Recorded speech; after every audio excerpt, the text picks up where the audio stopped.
We were hunters and foragers. The frontier was everywhere. We were bounded only by the earth and the ocean and the sky. The open road still softly calls.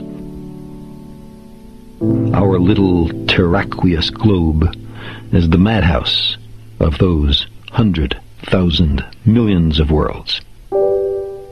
We who cannot even put our own planetary home in order, riven with rivalries and hatreds, are we to venture out into space? By the time we're ready to settle even the nearest other planetary systems, we will have changed. The simple passage of so many generations will have changed us. Necessity will have changed us. We're an adaptable species.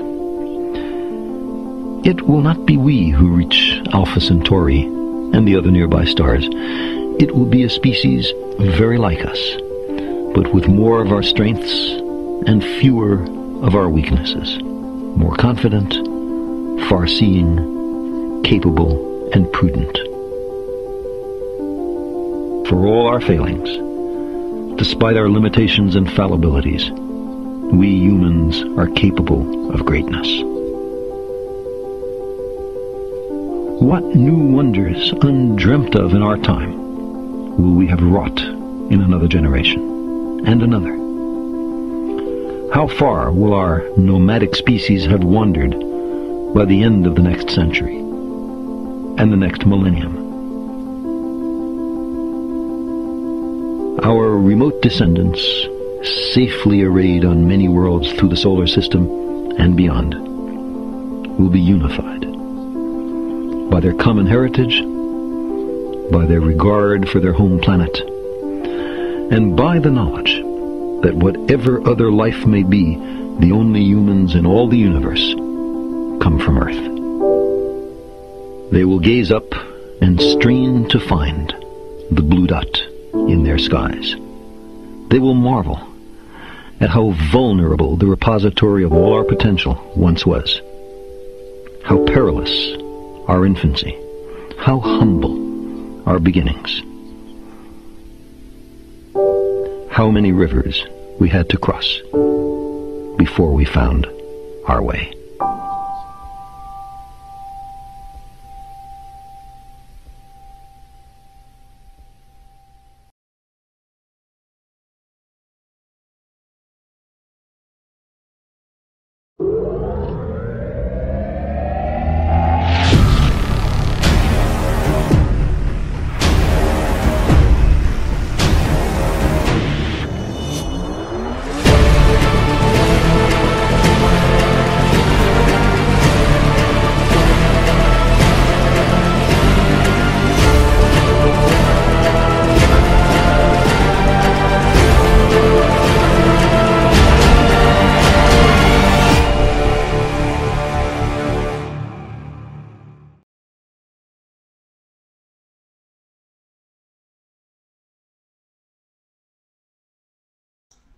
Great, excellent, thank you. Sorry, my bad. Good evening, everybody, and welcome to the very first episode of Fight Club, which is a new series that we are starting for 4 months running. We have a new setup here. It's the same 5v5 setup we use for the main Collide season, but slightly different rules. So each team gets to choose of T1 ships only. They get to choose one battleship, one battlecruiser, one destroyer, and one frigate. And these ships are also pre-fit. The teams will be fighting for points, so basically they win some points for actually making it on top of the end of the match, but they also get some points for destroying the other team's ships. For exact rules and regulations and more information, please visit our website. It's www.eve_nt.uk. You can find all the information there. If you are going to give us a little bit of help tonight, obviously make sure that you call your friends, family, and get them to log in and watch this show. Also, throw us a couple of tweets if you've got some questions for our show host this evening, which will be Apoth. Make sure to tweet him as well. I want to give a quick shout out to our sponsors. The sponsors for this 4-episode season is EveBet. They also have made betting available on all of these matches. So if you have a little bit of spare ISK and you want to throw it away on these matches or possibly make a load of monies, make sure you go and visit them, which is www.evetacbet.com. We have quite a lot of commentators with us tonight, and I'm going to let Apoth run through them before each match. But we have some very good people with us again. Some people that you haven't seen, perhaps on the Collides episodes, but very, very good nevertheless. Other than that, I just wanted to give a quick shout out for a couple of things that we've got coming on in game. So next weekend we are throwing a big party. Location is unknown, but we are going to give away about 140 billion worth of ships. So make sure you keep an eye on the EveBet Twitter account, and you will be given a location where you can pick up a free super. So keep an eye on that. Other than that, I will actually hand over to Apothny. Apothny, are you ready? Ready, buddy? Cool, go for it, man. Cool, thanks. Welcome everyone to EVNT Fight Club. As Nash said, I'm so excited about tonight. We've got a ton of new commentators, a couple old ones as well. We've got a ton of teams. So without any further ado, let us look through the team list. I'll read them out for you. First up, we have Scrub Squad, followed Pretty Freaking Reluctant. We have the Democratic Republic of Kanye. We have Johnny and Sons Fencing Specialists. We have Team Footwork. We have the Breakfast Club, Public Enemies, Scram Scene Investigation, hashtag Clever Girls, and Stand-In Alliance, Please Ignore, who very kindly stood in at the last minute to take over from a team who had some technical issues and couldn't make it. To be honest, let's also go through the commentators. So let's see who we have here on TeamSpeak. We have, going from the top, we have Hoodie Mafia commentating with us tonight. We have Sully from the Tuskers. We have Ehud Guerra. We have Madden Karende. We have Chocolate Rain and Starfleet Commander. Some names you may recognize, some names you may not. Be nice to all of them. They're great guys. We're going to have a lot of fun tonight. And really, I just want to start getting into the matches. So, Bay, can you give me a poke if we're ready to go? We've got about 3 minutes, so I don't know if 3 minutes, chat about okay. the two teams on grid, maybe, yeah, Please, whatever. go ahead. So, let's introduce the two commentators that are going to be casting this match. First up, we are going to be having Hoodie Mafia and Sully. Why don't you guys have a bit of a talk about which teams we'll be seeing first off?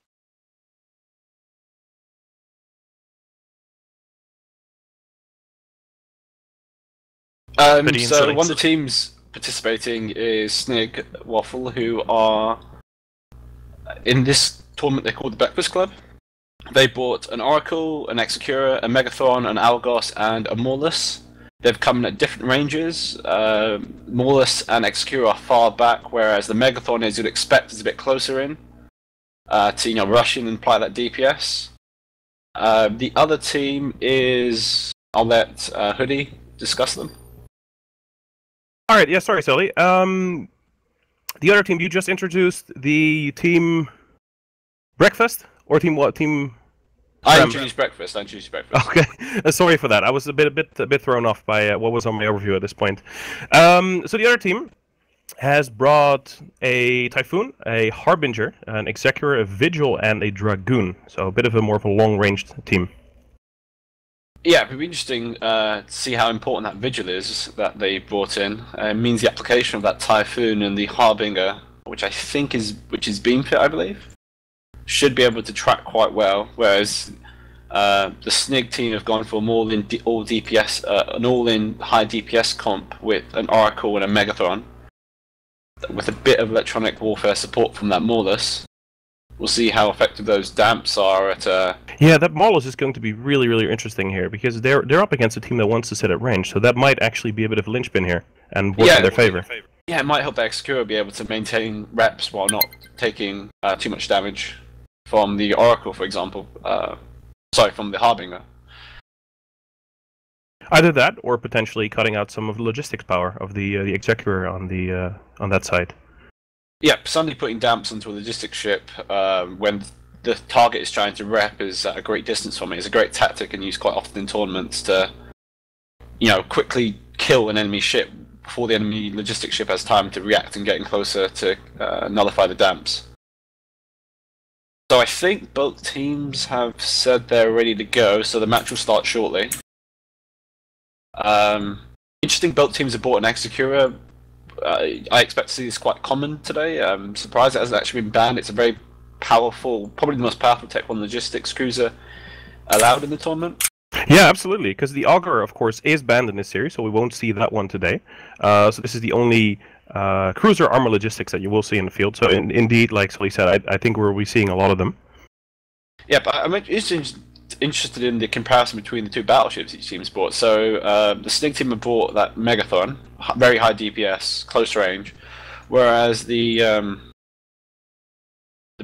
other team have bought a Typhoon, which I believe is fit with rapid heavy missiles, a bit more range than the Megathon, applies a bit better to small stuff, but doesn't have the sheer DPS the Megathon hull has. Yeah. It does actually have cruise missiles fitted. Okay, not rapid heavies, so you are definitely looking at a bit of a long range there. So he wants to be staying away from the Megatron if at all possible. If that Megatron gets loose and gets his hands on that Typhoon, it's got to be in a world of hurt, where Tech 1 Logi is probably not going to help him, so they're going to want to kite for sure. Yeah, but just to see how effective they can kite in a limited arena. I mean, you can only get 125 kilometers away from the starting position, and the kiting team is already all at 50 from their warp in, so they've got quite a bit of room to work with, but if they're not careful, they could end up boundering, which would be a bit unfortunate, to be honest.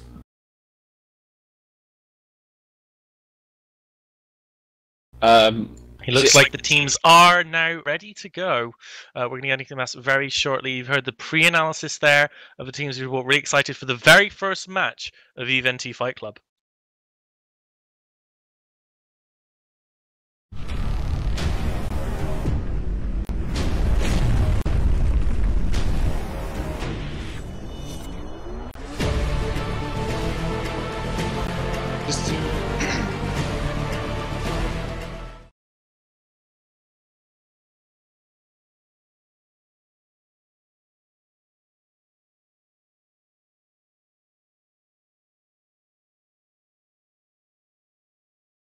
Okay, so as you can see now on your screens, as me and Hoodie have been describing all along, the kiting team all came at 50 with their Typhoon, Harbinger, Dragoon, Execura, and Vigil. Yeah, we see the other team coming in, basically spread around. You see the Megatron coming at the front, and you see the rest kind of like hanging behind it. So the strongest ship that wants to be getting in close, they have that up front, and the rest is kind of hanging behind it.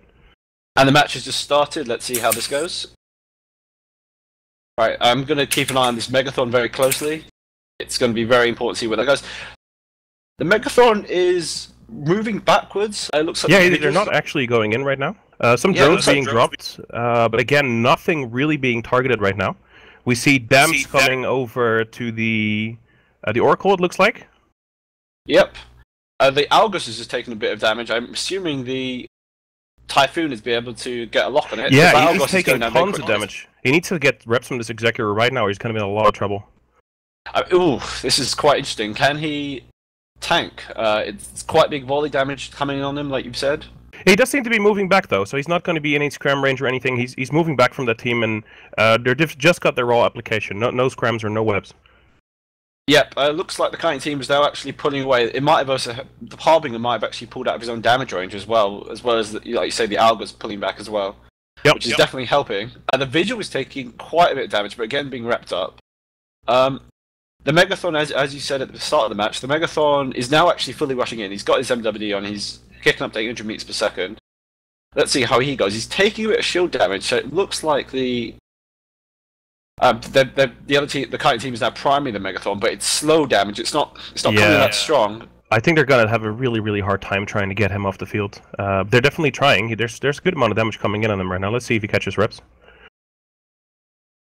Yeah, I mean, he looks a bit scared. He's slowed down and he's slowly turning back. So I'm not sure if he's not confident his logistics pilot will be able to keep him up, or if he's just a bit wary of the incoming DPS. Still, nothing's being tackled. And it looks like the Execura is actually repping the Algos rather than the Megathon, which seems like a good move, actually. Yeah, because he's currently taking a hell of a lot of damage. That's a lot of damage. Rep drones are on him, but he's still chunking into deep armor. The Algos is now turning back. He's not tackled, but he's in hull. Or not quite. Okay, now he's in hull. He has to be pulling back right now. If he doesn't burn back to his logistics, he's going to be in a world of hurt. His MW, he's just gone back on. I think he turned it off for a cycle. He's so low in structure right now. And there he goes, first blood. Yeah, it's a very tricky now for Snig. Their Megathron is again pulling back. They don't want to doesn't seem like they want to commit, which is gonna... When they're at a point deficit right now and the other team has the better range, it's not a good place to be in when you're pulling back. And that may exert your pressure. They have to start making something happen. The Dragoon is taking damage right now, which is actually considerably further away than the other targets. Yeah, the Dragoon's a bit of an interesting target. I mean, unless they're really confident that they think can break the Dragoon at extreme range, which I thought would be quite unlikely with an Algos. The Maulus has got a bit closer, and now he's taking quite a bit of damage actually now, half armor. Yeah, I'm not actually sure why he's that close into the fight at the moment. He can kind of damp from further away, and he's putting himself in harm's way. It looks like the Megathron is ignoring the Typhoon. The Typhoon's coming closer to try to nuke out the Maulus. The Megathron is now charging into the backline now that the Typhoon is at the same time, though, this Oracle is taking an absolute pounding from these cruise missiles. We'll see if the Executor can actually keep him up here, because this is going to be sustained damage coming into this Oracle. That's going to hit just fine because of his big signature. Yeah, also it's worth noting that since the last few tournaments, the repair cycle time of armor repair has actually massively increased. So swapping reps is now much harder than it used to be, which is probably contribute to why the Oracle got to half armor in the first place. Yep, especially when there's no lanes on the field. The Megathron is now taking a bit of damage, but he's fully committed and he's got a Dragoon tackled. He's going on that Dragoon. He's not applying too well. I think he still needs to slow down and get his webs applied properly. Yep. There we go. Yeah, now you can see the damage going on to that. That Dragoon's getting really low now. Yeah, they're going to be one up each, both taking a destroyer down if this Dragoon actually goes down. But he seems to be taking some reps right now. Yeah, he seems to be tanking somewhat fine now. The individual got 124 kilometers from the boundary, but he's pulled in. He's it's an interesting thing you say that, because this team, also the Executor, is currently hanging extremely close to the edge. Yep, I mean, they're really chancing it here. But the Dragoon's tanking fine. That's quite interesting. I'm not sure how he recovered so well. Maybe he's manually piloting quite well. It looks like the Megathron is actually trying to approach him while he's within a couple of kilometers, which probably isn't the best shout. Yeah, I think he's missing because of that. The Megathron has now tackled the Typhoon, so they've decided. It seems like they've decided screw going for the small destroyer and now applying all the damage to the Typhoon, who is taking quite a bit of damage, and it's only it's Tech 1 battleship hull. It's not got the. I think it's a much better target. They've got both the Harbinger and the the Oracle and the Megatron currently applying to it. It's taking tons and tons of damage. Yeah, but he's 20%. Oh, that was a big rep cycle. I assume it was remote reps and local reps landing simultaneously. But like you said, he is going down, and while it looks like the Snig team is tanking somewhat overall, I'm not seeing much damage being applied to Snig. They're actually trying to swap to their logistics right now. He's taking a bunch of damage. If they could take him off the field, the Executor of Kalen on the Snig side, it would absolutely put them in a winning position straight away. Yep, might want to watch out for that Vigil. He's now repositioning himself. He's 102 kilometers away from the boundary, from the center of the arena, sorry. No, he's hovering there. He's comfortable. But yeah, the Snig Executor is now taking a beastly amount of damage. But the Dragoon again has gone really low. He's now still being in Scram Web range of this Megathron, which is odd because he swapped off to the Typhoon earlier. Yep, that's a pretty good logistics pilot for Scram Screen Investigation, because he's recovered the Dragoon in half hull, but might not be enough. He's pulling him though. A bunch of rep drones are also on.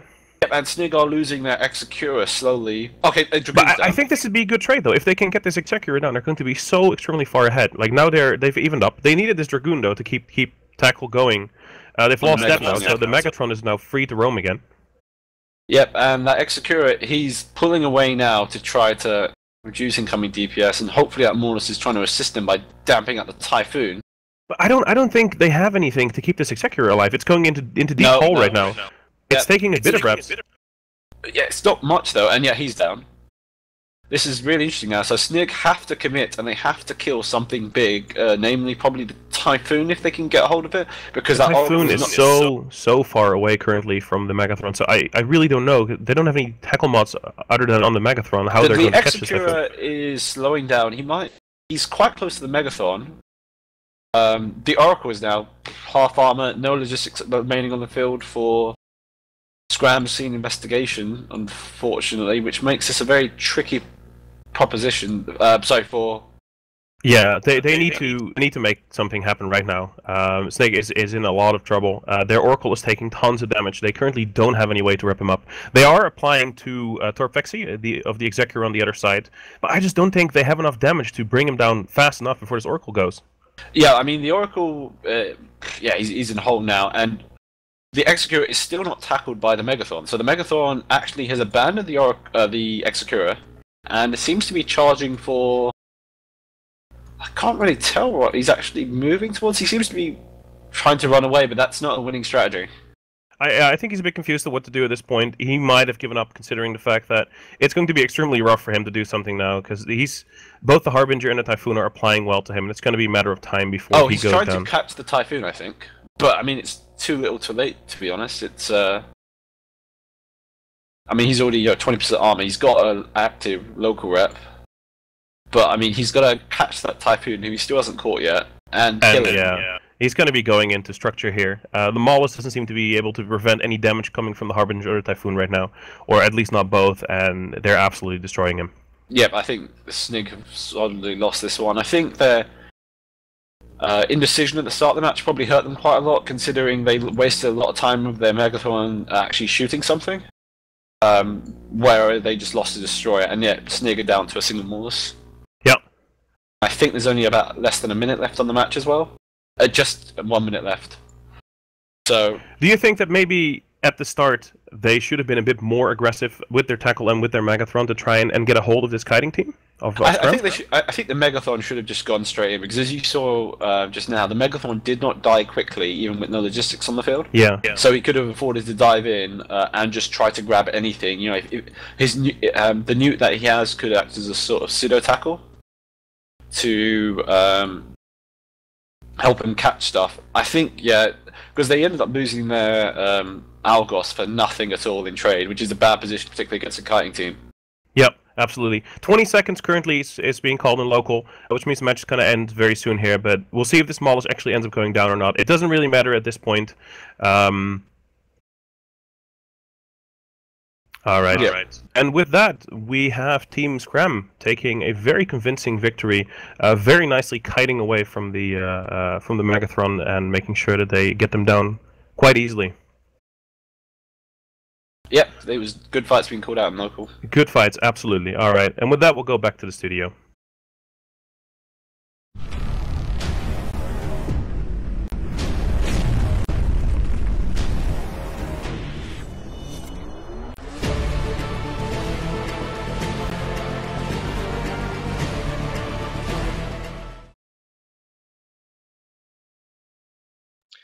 Well, there we have it. My waffles falling under the iron. Those eagle-eyed viewers who noticed that the team names were accidentally swapped around the overview, we apologize for that.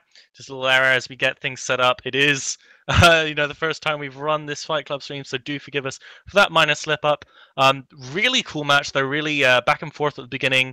A lot of different decisions with target calling and positioning. I mean, Madden, what did you think of the first primary choices by each team? Yeah, I mean, I really didn't like the choice by Waffles to go after that. I mean, they didn't really pick a choice at the beginning for a lot of their ships, and what they did, they just chose, they went after the Vigil a little bit, he was taking damage for a little while, and they really didn't make a call. Several minutes in, they're still kind of waiting around and kind of thinking what they want to do. When you're sitting there with a Megathron, you got to apply your DPS, Oracle, they're going to hit you with cruise missiles from wherever they go. So I was just kind of disappointed seeing, I feel like Megathron's a kind of a comp where you're going to kind of go all in. I know they're kind of waiting for a mistake on the other side, but it's really kind of a wasted opportunity, I feel like. Cool. So, Starfleet Commander, we saw two armor teams there, two very different armor teams. Do you think that there was a specific difference in what each comp was capable of against each other, or do you think it was pretty even and it was piloting and decision making that really cut the field there? I mean, we had Typhoon Harbinger. Let's look at the cores for starters. We have Typhoon and Harbinger on one side. Then we had an Oracle and Megatron on the other side. The Megatron is obviously inherently going to have to get on top of anything that's going to be shooting. Otherwise, it's going to be doing a bit. It's going to be a bit hindering its fall off. But the Harbinger and the Typhoon can definitely project damage way much more than the other team. Obviously, the Oracle was obviously doing some great damage on on the destroyers and stuff, but it's just not enough burst damage. I think the really interesting thing here is actually the support. It's the Mordus and the Vigil. Like, they're both, especially the Vigil for the Typhoon. That Vigil is so important to their DPS on the smaller stuff, which is why they were getting nice, good damage. You've seen the damage going all over the place on both the teams, especially the Typhoon and Vigil combo. It's just amazing damage, but both Logi pilots are just doing amazing work, keeping everything up already. Yeah, I mean, Ehud, when you were watching that match, did you notice any particular piloting decisions that you thought were really cool, or any big errors that you can pick up on? I think the clincher of that match was when the Executor really started taking damage, and that was more of a decision of what to primary. Getting the Logi down is so important in these matches where you only have one Logi ship. So, I think that's important. Another thing to note is that running away towards the end of the match can help you in the long run. Surviving means that the other team doesn't get as many points at the end of the day, which is an important key to this setup. So, getting away, surviving as a Mala, surviving as that Megatron, if you can do it, is actually an advantage to your team in the long run.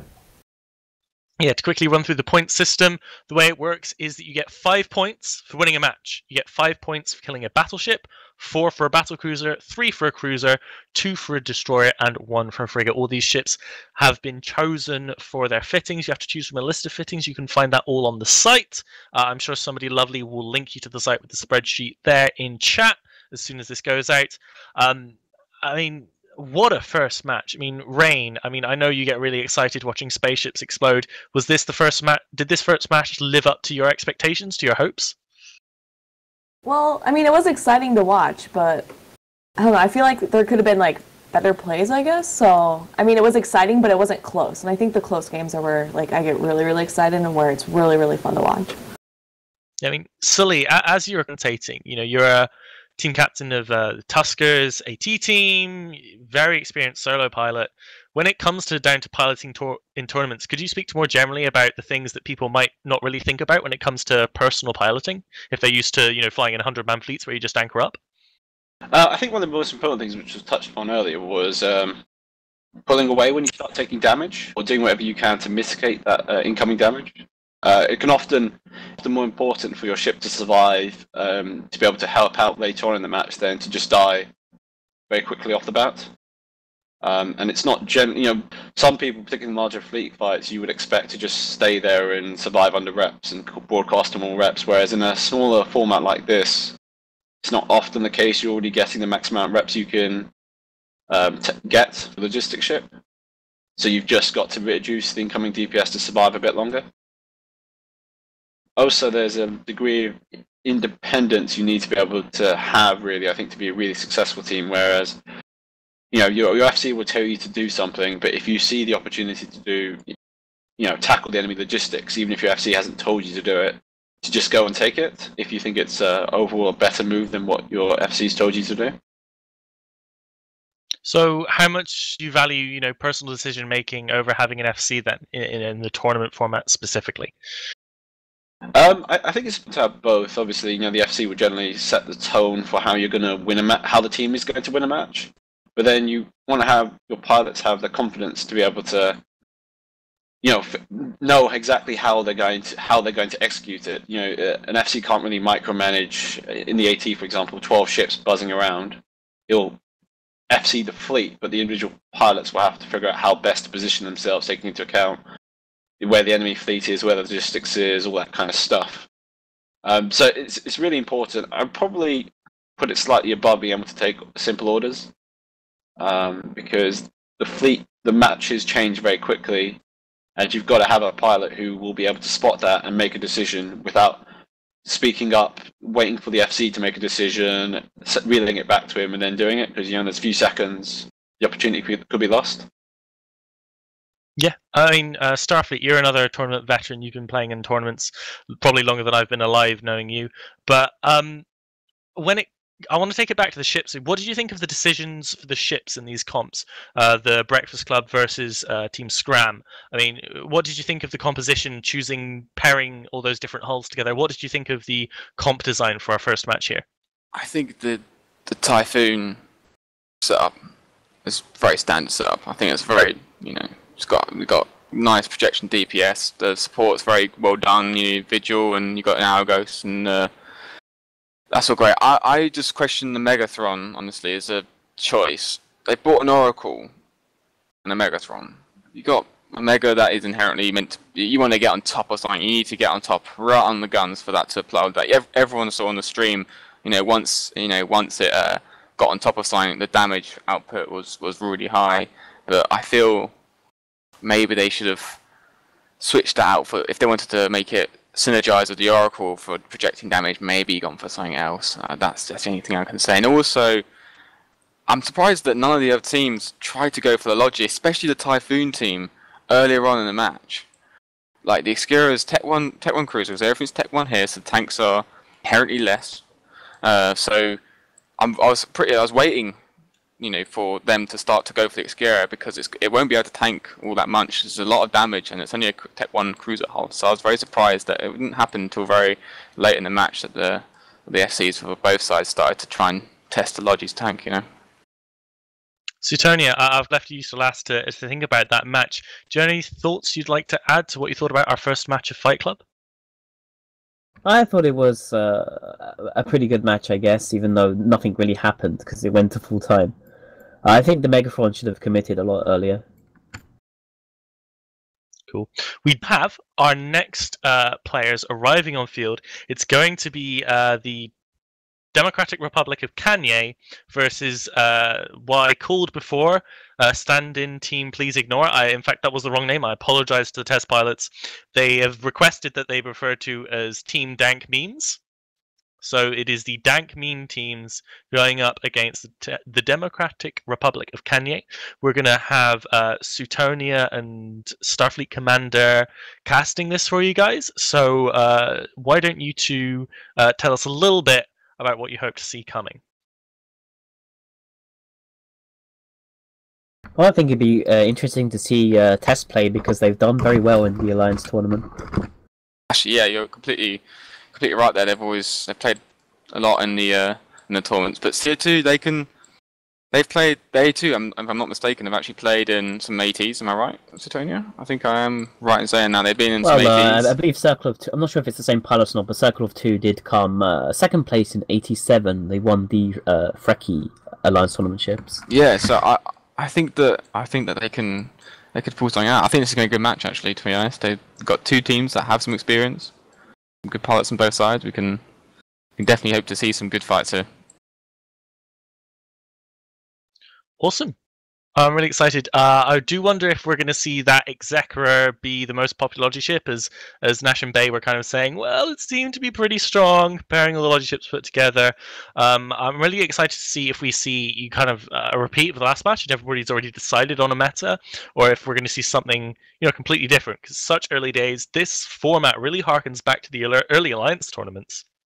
I mean, I obviously wasn't around then, but there was a period where you would have this frigate, Desi, cruiser, battleship, if I'm not mistaken. Does anybody want to correct me on that? It used to be, I wasn't playing, but I was watching, and it used to be, yeah, you're right, and it used to be a lot of comps where there would be no Logi on lots of setups as well. It'd be, Thoraxes, loads of them, or Caracals. It was amazing to watch. It was just an absolute slaughter in the centre. Everything's getting shot, But yeah, you're right. It's really going back to sort of long. I mean, we're talking 6-7 years ago. Awesome. Let's get going now into the second match of EVE-NT Fight Club: Democratic Republic of Kanye versus Team Dank Memes.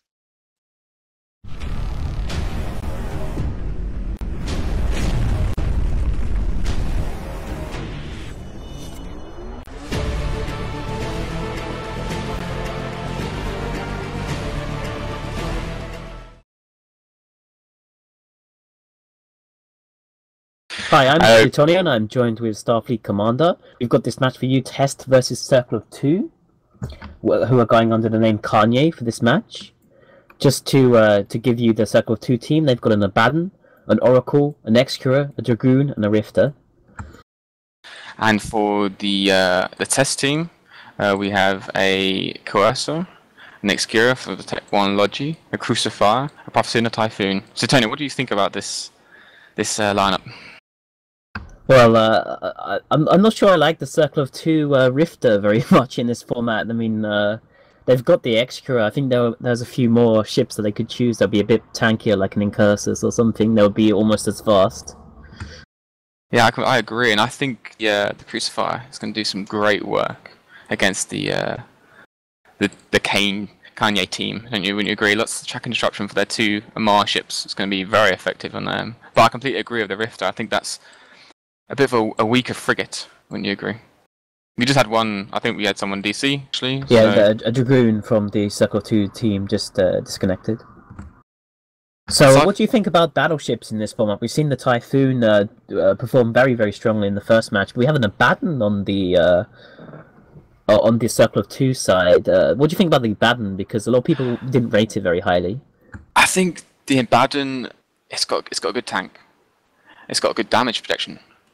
It just does do a lot of DPS, but a lot of the people get put off with it, especially in other tournament formats, because it's very slow. It's got a very bad cap.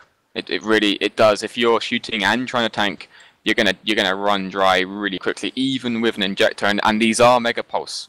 This is a Mega Pulse Abaddon, but I'm definitely favouring the Typhoon, even though the Typhoon in this tournament is actually it's not rapid heavy. It's cruise missile. It's so much more stronger than the Abaddon. But we'll see. I mean, we could be completely wrong, and the Abaddon and the Oracle could just chew up the support from the other team. We'll have to wait and see. But of course, they do have a lot of tank on the Abaddon, but they don't have links in this format because they have opted for an Oracle instead of the Prophecy on the Test side. Yes, it's true. No, I also just want to say that I think that we're going to see the Tech 1 Execura. When you agree, literally, I think that's going to be... We're going to see that a lot, I guess. Seeing as the Caracal was banned for these matches today, I think that does kind of put people off going without a Logi. We've got 20 seconds till the match starts. I'm going to say, Tony, who do you think is going to take this before the match starts? I really like the Test team a bit more than the Circle of Two team. I'm going to have to agree with you. We've got 7 seconds. We're going to see how this plays out. I have a feeling that we're going to see some good PvP here. The match has started now. Right, we're seeing some movement, seeing some drones out from the Test side. We've got some DPS drones, a lot of kiting going around. We've got the Dragoon. He's sort of positioning himself. Not much happening at the moment. Yeah, I guess the Abaddon has to go over there in the snail's pace, and he's probably in TD'd right now too, which is helping. I could see some TDs, but I see the Oracle. They're going for a pot shot. The Execura. They're going to try and see what damage protection we're going for. We've seen the Typhoon going in as well. The Execura's getting hurt pretty badly actually on the Circle of Two side, although the Crucifier is also taking a bit of damage. That's a good target call from the Oracle and the Abaddon. They need to get the Crucifier down. It's going to be doing havoc towards their guns, but the Execura has taken a ton of damage as well. And he's now tackled as well by the Dragoon. No, the Typhoon is tackled by the Dragoon. He went straight in, and they're gonna... Looks like the Rifter's got a tackle on him too, so he's probably not clearing that anytime soon. Yeah, exactly. I mean, we have, for drones, just quickly everybody knows, we've got just quickly damage drones going out, but the Typhoon is taking a lot of damage. Yeah, I mean, like you said, that Abaddon does a ton of DPS if you can keep the guns running on it. The Typhoon is getting reps, but he's still... he's pulling back now. I mean, they need to decide. They need to think, if they're not breaking this Typhoon, this is exactly what happened in the last game, trying to go for a battleship, and I think they need to try and just switch some targets, go for something else, to confuse the Logi, I think. I think that it's going to be one of those locked games. I think I think they might be able to break him once his large ancillary runs out of pace, if that's what he's running right now, but I think their X might be in trouble by that time. I think the Execura, the Kanye team's Execura is in a bit of trouble right now. He is being shot by pretty much everything. Well, Coercer just took a massive hit. Yeah, I'm seeing that as well. She's been shot by the What's he being shot by? The Prophecy is shooting the Coercer. I think he's about to go down. He's got reps. Is he going to catch? He's going to catch. He will catch. He's going towards He has caught reps. I think they need to either decide to stick to the Iskira. Still shooting him. Iskira is tanking. He's tanking, but he's slightly braking. He's being neutered as well, but the Coercer's bouncing up and down. I mean, now... The Test Extra is taking damage now too. Looks like Circle of 2 doing a target swap onto him. Yeah, he's taking a lot of damage here. It looks like he might be an active tank because he doesn't have much buffer by the looks of it. And they're trying to trade Excuras here. The Rifter is tackling the Test Excuras, the only guy out there. But I think if these trade two, if they go both die at the same time, perhaps this is going to be very interesting. Oracle's moving towards the Test Excura to get damage, and he's going to go down first, I think. Oracle's really close. He's getting closer. It's going to be very... Oh, and the Test one, First Blood.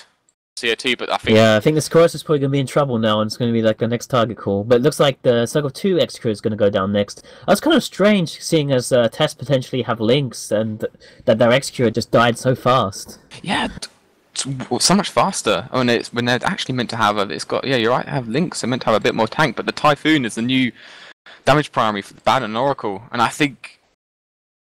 I mean, they can kill the Oracle pretty quickly, which is what they're trying to do, but without the reps from the Execura, I think we're going to see this Typhoon die. The Abaddon, I think, has got the most EHP on the field, wouldn't you agree? It's going to... I think if they lose the Typhoon... Yeah, it's going to take a long time to go down. I don't think they're going to clear the damage quickly. They do have this Crucifier, though.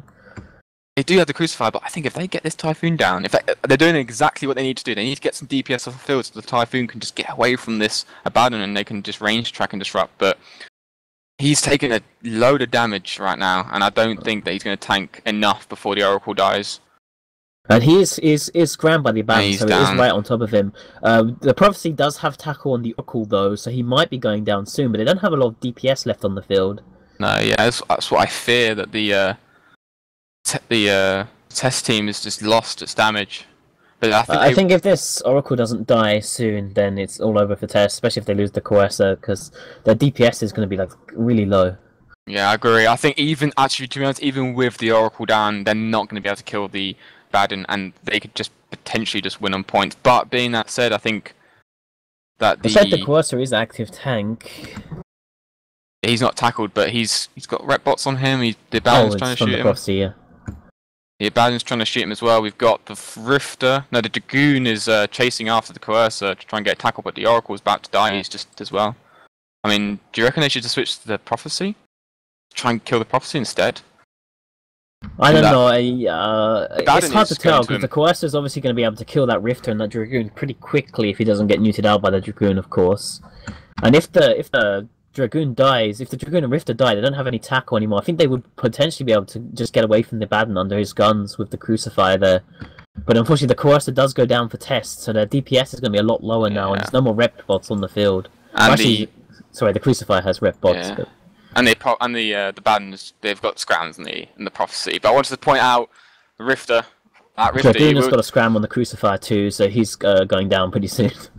Yeah, I think this is all over for the Test team. I think that the Dragoon's dying, but yeah, but is it good enough? Even if he nukes out the Crucifier's cap, he's not going to be able to disrupt that Abaddon, and the Rifter has capless guns too. Yeah. I mean, the Abaddon is burning away, but for some reason, but I think the Rifter does have the Crucifier though. I think the Rifter's probably going to finish him off, and once the Crucifier's gone, the Abaddon probably shouldn't have any trouble. No, the Crucifier is pulling away. The Crucifier is pulling away.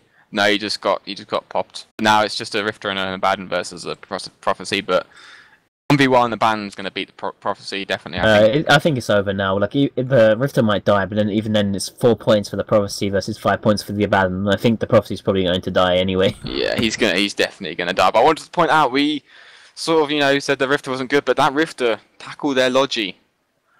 The Kanye team's Rifter tackled the Test Logi, and it died. You saw how quickly it died. It melted compared to the other Logi. I mean, it's a very interesting game. Thought it was backwards and forwards, man. Two Logis going down at the same time. It's great, good fun. And the match is going to be over as the Prophecy explodes, and I think we'll take it back to the studio.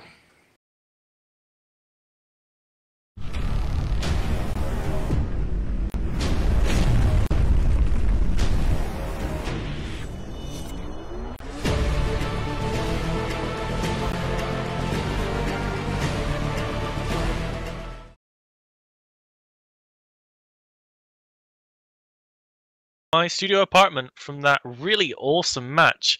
Rain, Ehud, I mean, tell me about the Rifter being the best ship in the game. So, I don't know if you guys noticed, but that Rifter went in and tackled that Logi and pretty much kept, like, the Logi off the field, and that's how they were able to take Tessa's Logi down first, or Dank Meme's Logi down first. And that pilot was just, like, kind of bringing Solo back type thing, because he did really, really well there. Yeah, it was interesting to note that he waited around a bit before going in for that tackle, but when he did, it changed the match entirely. They had been primarying the Executor, and they just weren't watching out for their own Logi, which is a huge thing. You got to keep that tackle off. Also, a thing to note, that Abaddon did not have any newts, any utility highs. Towards the end of that match, when it was Prophecy versus Abaddon, that Rifter could have gone in and tackled that Abaddon down. It's hard to kite in this arena. It's pretty small, but there's an option there, so that's something for Rifter pilot. You did great. Get that tackle towards the end of the game. The Abaddon was on his team. Oh, I see. That is true. Anyway, to point out something, I'm retarded, and links are actually banned in this format, so we're talking about links on the Prophecy. That was a really awesome match. I mean, those execs going down within seconds of each other. I mean, at that point, the match had already been going for a little while. Was it possible to call it and say if a team had advantage without Logi, or was it still at that point just neck and neck, each team fighting tooth and nail? Because remember, in this format, even if you don't win, you get points by killing each other's ships.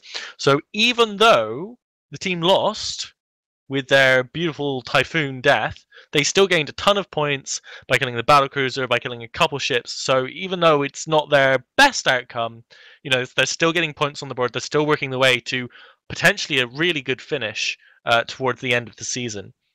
Now, I know that somebody wanted to talk about drone choice. Drone choice is always really, really interesting in tournaments. I'm scrolling through my chat, trying to find out who it is so I don't sound like an idiot. I can't find it. I guess I am an idiot. Yeah, that was me, Apoth. That was Matt over here. Sorry, I was no worries. It was really interesting to see all of the usage of those rep drones, because initially I was thinking, all right, you got executors. I wouldn't be surprised from rep drones, because the great thing about this tournament is they're allowing Tech 2 rep drones. Now you can only have Tech 1 damage drones, but those Tech 2 rep drones it's a huge difference. Obviously, skill points come into question in that scenario, but for those who can use them, the difference is really big deal. So I was really impressed seeing those. I think they actually came out of the Prophecy, because I was seeing Tech 2 mediums. Actually, early on, what saved the Courser, I don't think that was actually the Logi. I'm pretty sure initially what saved him was actually those rep drones. So I was really, really impressed. I mean, obviously, it didn't necessarily make the match the entirety. I mean, when you're killing the Logi, that's the bigger difference. But it was crazy to see that. I was really impressed. But I also noticed someone talking about kind of that EC drone versus rep question, and I think when you've got Tech 2 rep drones, I think that's better, but that's for everyone to decide. Okay, so I mean, Starfleet, what I want to ask you is, we've seen 2 matches. That's 4 teams, execs all the way through. Looking at the fits of what fits have been available for the exec, what is making the exec so far so dominant over the Scythe, over the Osprey, over the Augurer? Well, the Augurer is banned for starters, and I think that the Augurer is I think, in my opinion, is probably, if that wasn't banned, people would probably be using that a lot more, just because it has a big tank, and you have to go through it. It takes a lot. But the thing is, that's banned. I think the Scythe, it's just not. It just hasn't got the tank, and the Executor has the tank, and it's fast as well, and it's got some ECCM on the mid slots. It can give out decent reps, but I think that the Scythe is still. I think we're still going to see some shield teams this tournament. I'm adamant that we're going to see some sort of shield missile setup will definitely come through. Maybe, I don't know, today, or definitely today. But the Executor is just definitely dominating right now with the Logi choices. But that's mainly maybe because we've seen the Typhoon twice, and it's a very strong ship, I mean, speaking of the Typhoon, Hoodie, you said you were watching the Typhoon through that entire match. What did you think about the Typhoon piloting? I think it was super interesting that he went in that close. He obviously got screened off the logistics. He didn't make it to the Executor. The Typhoon does have a heavy engine neutralizer, so he can put quite a bit of pressure on that logistics if he actually gets there. But he got screened off. He got tackled by that Rifter, and I think their destroyer as well. And he got pinned in place. So he wasn't able to actually reach the target. But I think that played a very crucial role later on in the match when both logistics went down. Because at that point, that Typhoon, which is cruise fit and is able to shoot from the other side of the arena, really wanted to run away and just kill, the opposing ships, kill maybe the battleship or the Oracle on their side. But because he put himself in that position at the start, he wasn't able to do that. He was still pinned down, and he went down relatively easy like that. Yeah, I mean, we've now seen a Molus, we've seen a Crucifier. So talking about E-War in this format, should be noted to the viewers that you cannot have scripts in your E-War. So no scripts in your TDs, in your damps, nothing like that. Ehud, what's your opinion on bringing E-War in this format? How strong is it? What's the potential? Is it too much of a risk? Is it really strong? I think when you're looking at the Crucifier, specifically in the Molus, it's really difficult to tell, especially those TDs. If the opposing team is bringing missiles, if you can't apply enough of a TD, you're just not doing any good. And that's a difficulty where you'd rather have the scrum. You'd rather have that Rifter, going hard and tackling for things. So it's tough, especially with the small arena. It's a very bloody type of setup, and so I think that bringing the E-War is kind of a weak choice. I think you need the screening power of the tackle ships. Yeah, so our third match of the day, moving on quickly, is going to be Scrub Squad versus Public Enemies. Our casters for this match going to be my man Ehud, who just finished speaking, and Hoodie Mafia. Guys, what are you thinking about this coming match? I'm really excited to see this match. We have kind of a little bit of a mismatch here. We've got some really experienced pilots on the Scrub Squad, and then new to tournaments is the Public Enemies team, and I'm really excited to see how they do. Piloting is going to be very important, as these are pre-selected fittings. So I think that this will be quite fun to watch. Yeah, and it's worth noting this isn't a straight bracket like the Alliance tournament, like the Clyde series. So even if you get a horrific matchup first round, it does not mean you're out of the tournament. You can lose your first round, maybe pick off a ship or two, get points, like I was saying earlier, then come through, get a bit more experience, beat everyone else, and still place really, really well in this round robin. So we are going to go straight to the match 3 of Eventy Fight Club.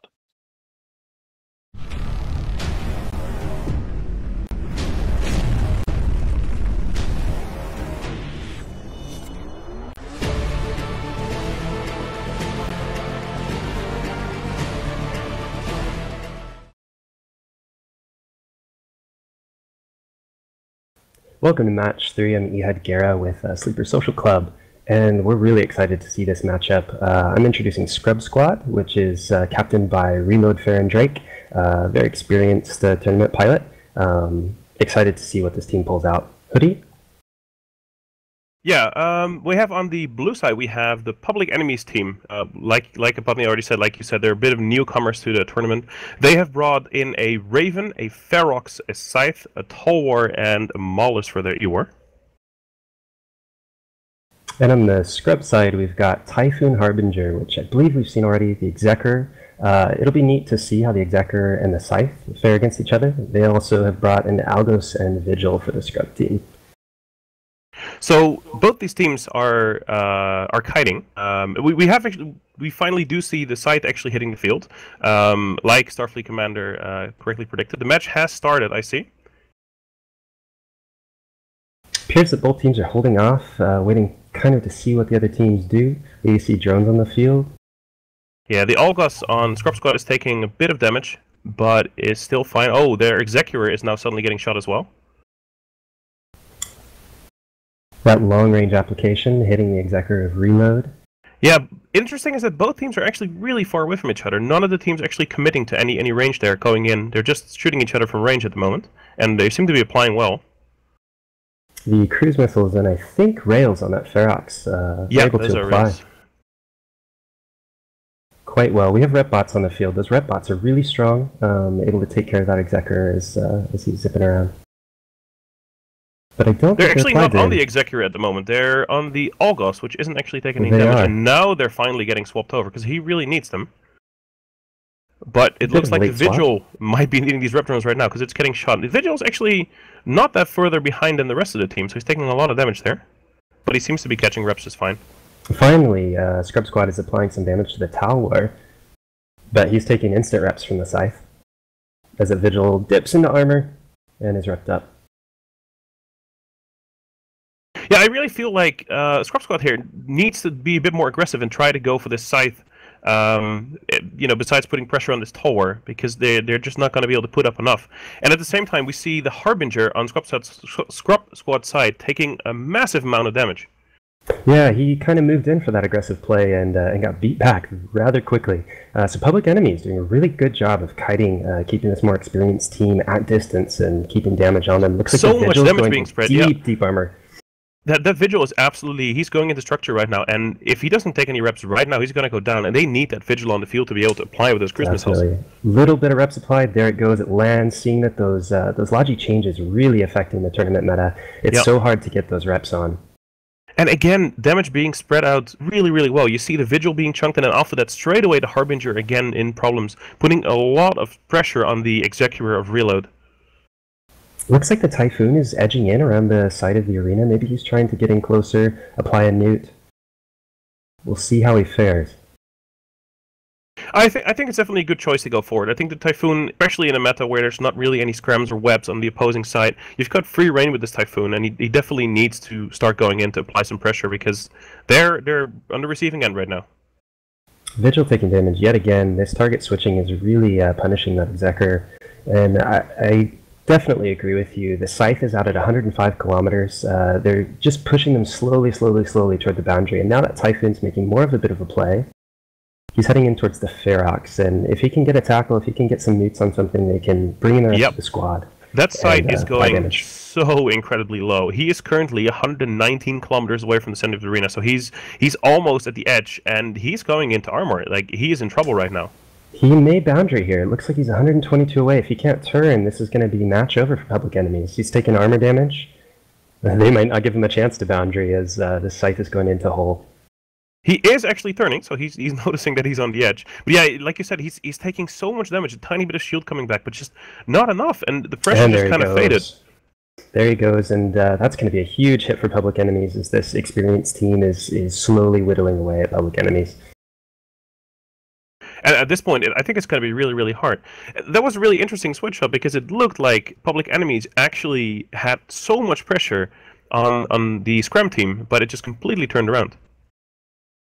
And there goes yet another Public Enemies, and without that Logi, they're going to have a really hard time holding the field. Yeah, absolutely. It looks like the Ferox is currently taking some damage. The Raven is still really, really close on the field, but the Ferox is really far away, sitting almost at the arena edge together with the Maulus over there. But somehow he's still taking some damage, which is probably coming from the cruise missiles on the Typhoon. And it looks like a tackle, yes, on the Maulus from the Algos of Velmer. Yep. So he's going to go down very soon, yeah. With no Logi on the field, that Maulus can't really run anywhere. Also, really interesting how that Maulus was unable to prevent the cruise missiles from the Typhoon from actually, breaking his Logi. Yeah, and we see that the unbonused E-Ward is really hard to apply well. And there goes the Maulus.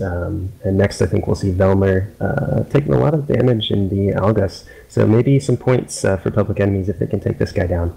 Yep. It is catching reps at the moment, or no, maybe not yet actually. But it's at least like it's up to speed right now, and it's not taking that much damage, although it is going into structure. And there's the rep cycle. It just cut back, no problem. Yeah, and Reload in the Executor can just kind of do what he likes right now. There's not a lot of tackle on the field. He can stay close to his team, keep them repped up, and it's going to be a really, really hard time for Public Enemies to apply damage. Now the Ferox going into whole damage, and he's probably next to go as Velmer and the Algos is repped up. So just the Raven left. Fred in the Raven is going to have to pull out some really amazing piloting here if he's going to get any points for his team this round. Yeah, I think either the Executor on the other side has to fall asleep or disconnect or anything for this to happen. Even though he has a really nice fancy red skin here, this Raven is not going to be able to put out enough damage and apply enough to actually get a kill. Now, Hoodie, do you think that the rep drones are enough to hold that Executor if the other team is applying to that cruiser in a long-term match, in a long-time match? Are those rep drones enough to hold one battleship? Considering that they're Tech 1 rep drones and that you're putting this on a Tech 1 cruiser when no links are on the field. I don't think so. I think eventually you are going to break him, but it's going to slow things down to a crawl, and where maybe you give the other team too much time to score a kill. So I don't know if it's efficient to just try and break the Logi drones on an Executor like this. And there goes the Raven of Fred. So that is match over. Win to Scrub Squad versus Public Enemies, and we'll head back to the studio.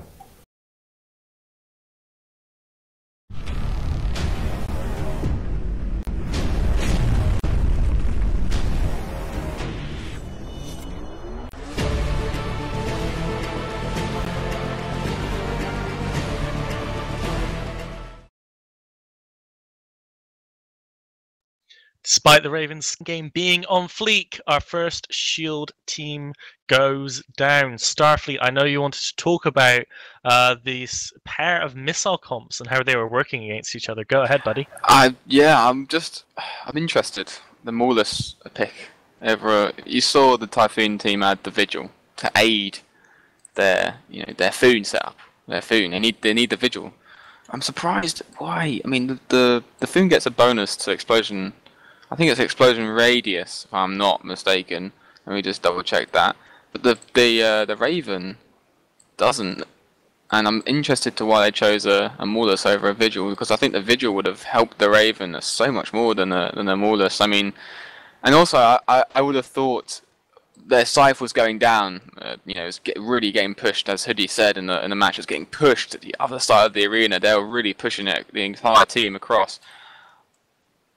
I think that they should have decided just to go for the Xkera. They should have just gone for the other team's Logi at that point, if I was the FC. Cool. Rain, you're saying in chat how that match went completely the opposite way that you expected. What was the turning point for you in that match?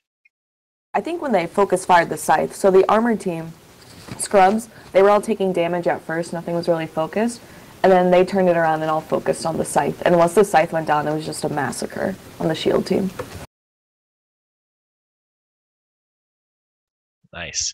Cool. Madden, buddy, like you mentioned as well, I mean, these execs are dominating. I mean, do you want to bring up the fitting sheet for us and run through how the execs are fit? I mean, somebody please link the whole spreadsheet in chat. But if Madden, if you kindly just run us through how the execs fit so we can kind of see why it might be going so well.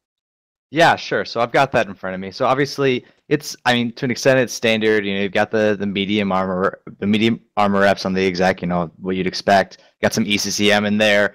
Dual small cap boosters to just try and keep it going, and that's particularly important when you're looking at a medium ancillary armor rep. So it's just single rep, medium ancillary armor rep. Again, it's a relatively standard fit, but it's a really, really effective, especially in this format. You got 5 people. They have a lot of trouble actually applying their DPS to that ship. It's going pretty quick with that compact micro warp drive on there. It's got a SIG. I mean, obviously it's not as affected. I mean, not structure tank or anything, but it's got plates.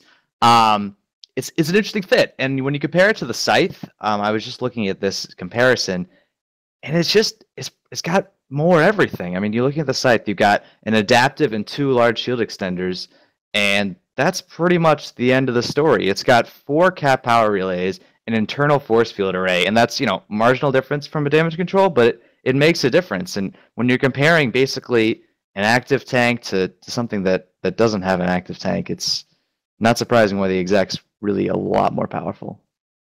Yeah. Now, Nash, I know you wanted to come back on and give us a little bit of some shout-out love. Go on, so please come on and give us some shout-outs. I think it's only appropriate. I'm sure I'll go through the list real quick later. I just wanted to make sure that I don't forget that we've had some special help over the last 2 stressful weeks to get the last couple of bits ready for this. And specifically, we've had a last call in from Biohazard, who's obviously our master streamer for Collides, and we've had to rely him in again, despite him expecting a day off today. We've had to pull him back in. He's streaming again for us tonight, so absolute quality job. I wanted to give a quick shout out to some of our art guys as well. So Rix Javix has helped out at very short notice to get a couple of bits of artwork done.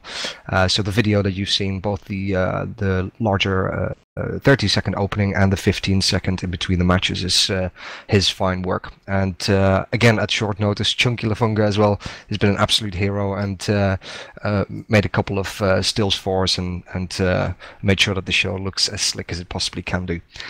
So yeah, I just wanted to make sure that before I completely forget, I give these guys a quick shout out. So thank you. Awesome. Cheers, Nash. Lovely to have you on again. Now, Sully, you are part of the Tuskers, as I mentioned before, experienced solo and small gang players. To my knowledge, in solo and small gang, which tournament play is a form of, Scythes and their T2 brethren, the Scimitar, are known for being really fast, really survivable. They are the favoured logistics ship for many small gang doctrines that take Lodges with them. But here, the Scythe kind of fell over and died. What's with that, Sully? I think it's two things. I think what makes the Scimitar particularly powerful, like you said, is its speed, which lets it mitigate incoming DPS either because missiles can't apply so well to it, or it can run out of turret optimal range quite quickly. The Scythe here is AB fit, it's not MWD, so it's actually quite slow for a logistics ship in general. Whereas you saw the Execure, for example, run away from the Raven when the Raven got quite close to it. The Typhoon basically just approached F1 onto the Scythe. Nothing the Scythe could do would shake it off. And the other big thing actually I just realised is what the other thing which makes shield logistics quite powerful is the ancillary shield booster. The Scythe can't fit one, or not, at least not an extra large one, so it's a buffer fit, which was alluded to before, whereas Excura is a plate and a rep fit. So it means that the Scythe just slowly got ground down. Like the application of the Typhoon onto it was quite slow. It didn't suddenly go down, but it couldn't pull away and it couldn't rep itself up, so it just slowly died from a Typhoon. Whereas Excura could just quickly burn all the way to the other side of the arena if it needed to, rep up and then turn around and go back in for reps. Which was actually quite a big deal when the shield team was the kiting team and they were limited at how far they could pull away by the fact their Scythe could only go 1 kilometer per second. Cool.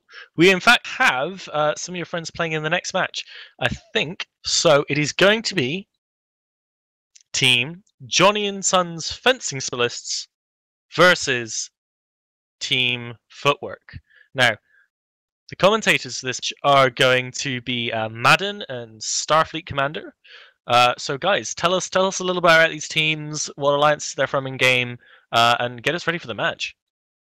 Yeah, so I'll start us off then here. For Johnny, you've got Tuskers, basically. That's who they are. That's who they're made up of. They're going to be bringing out a pretty cool comp, pretty standard comp. The Typhoon, Harbinger, Execure, Algos, Maulus. We've seen it before. Basically, know to love it already. Not much to say except that it's really effective, and they're up against something really interesting. So Starfleet, you get all the fun.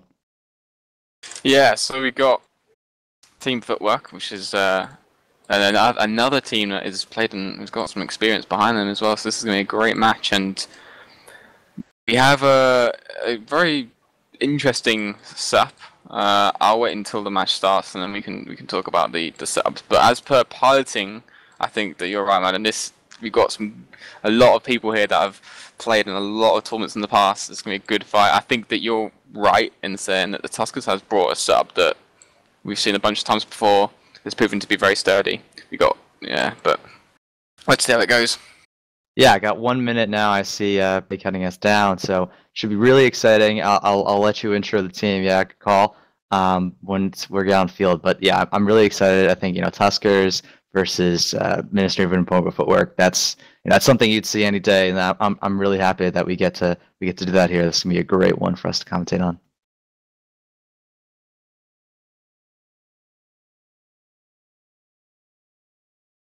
Okay, we're going straight into the match. Let's do this.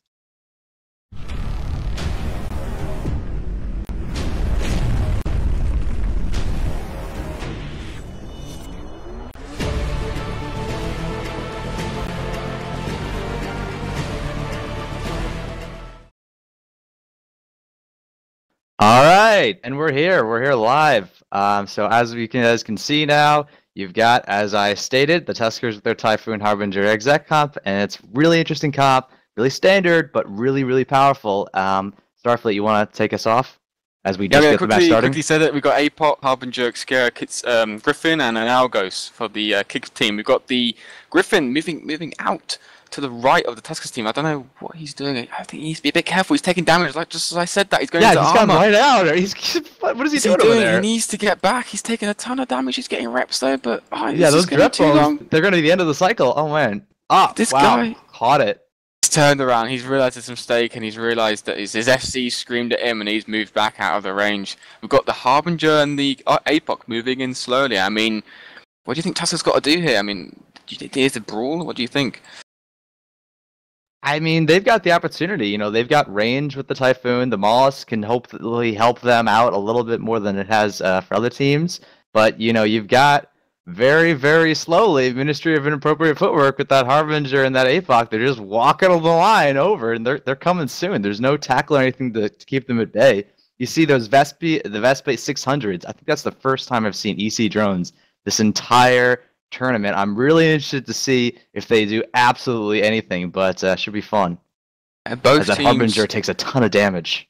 Yeah, both teams going for the Tech 1 Battlecruiser, and I'm pretty sure that Tuskers are pounding the Kick Harbinger, doing a lot more damage. I mean, Tuskers is tanking no problem, but we'll have to see which they're gonna have to switch targets somehow. I mean, we're gonna have to see something else to take damage, maybe a quick switch to try and get one of these frigates down. But I mean, both lodges are positioned very well. The Kick and the Tuskers right far away, but the Griffin is getting in. He's in range of the Tuskers team, and look, you can see he's into low armor. He's getting some reps, but I mean, yeah, the Griffin, he's surprisingly holding well. I think it's just because the Typhoon Harbinger, they can hit him, but they're not going to apply their full damage, and there's a lot of rep bots on this field, and I think that's what's keeping the Griffin alive. I was just looking at the fit for that APOC, and it's interesting because that's a Mega Pulse Laser fit. You got a tracking computer, and it's also got an infinite amount of tank with a large ancillary rep or below. So that APOC is really interesting. Stop. The match is over as we had a Harbinger has just gone 140k from the arena. So unfortunately, due to the rules, I believe the boundary violation and the team that boundary violates, I think their team is. Yeah, that'll Tuskers right out. Yeah, Tuskers I think have lost the match, I believe. So shame, to be honest. I think I feel like they could have won this match. Yeah, like they get the first kill and boundary violate at the same time. That's kind of a whoopsies.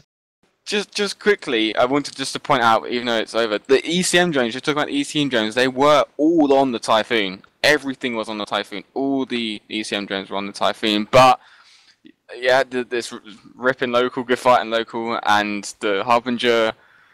Zoe Fish Pants has unfortunately lost the game for the Tuskers and went 130. Burnt really far away. Trying to get rid of the damage, but you got to watch the arena, guys.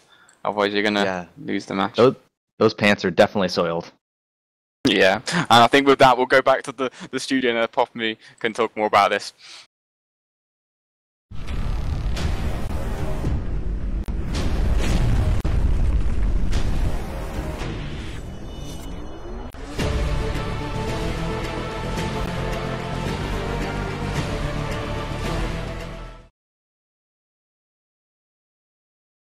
Very quick match there between Johnny and Kick.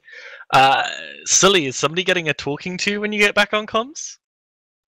I think it's important to note that, as per the rules of Fight Club, only the pilots who aren't in the NT Collides series are allowed to participate. So they're not quite as experienced as the regular AT team, I guess, who composes mostly of the Fight Club team, but of the NT Collides team. But yeah, I think there'll be some harsh words spoken around about now, and typed, no doubt. Ooh dear. Anyway, let's talk a little about the comps. Again, more armor shenanigans. We're seeing kind of the same archetype come through again and again this week.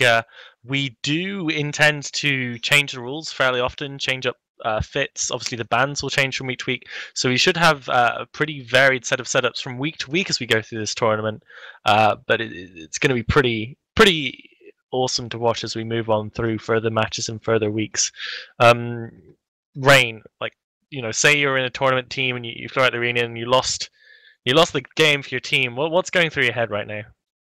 Well, if I lost the competition for my team, I would probably feel like Elise Randolph, where I would anchor my team and kite them out of the boundaries or something like that. But I would feel really bad. reaching for the edge of glory, as it were. Yes. Ehud, what were your thoughts on the beginnings of what was looking to be a really fantastic match? You know, it was looking really great to start out, and that's why it's such a bummer. Seeing the damage on the Harbingers, seeing the ECs versus the medium rep bots, I think was one of the most interesting points of the match. There was still damage being applied despite the EC drones being on the Typhoon.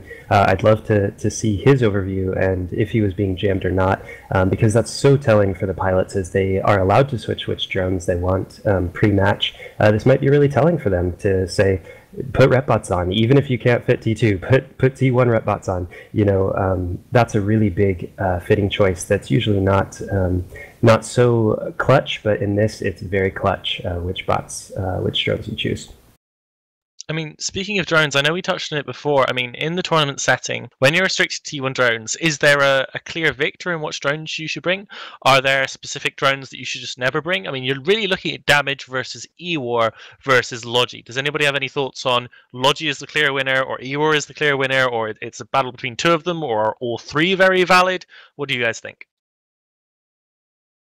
Yeah, I mean, personally, I think Tech 2 Logi drones are more powerful than any of the other options. I mean, obviously, Ewar drones have their effectiveness, but it's kind of a random chance. And if you have no hits with a ton of Ewar drones and that's all you've got, then you basically just wasted, you know, basically a Logi's worth of rep, especially if you've got some battleships on the field. So I think that Logi drones all the way.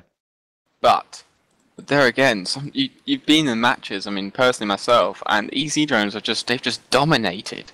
You can't deny that sometimes you just think, oh, they're gonna jam me again. You know what I mean? They can work.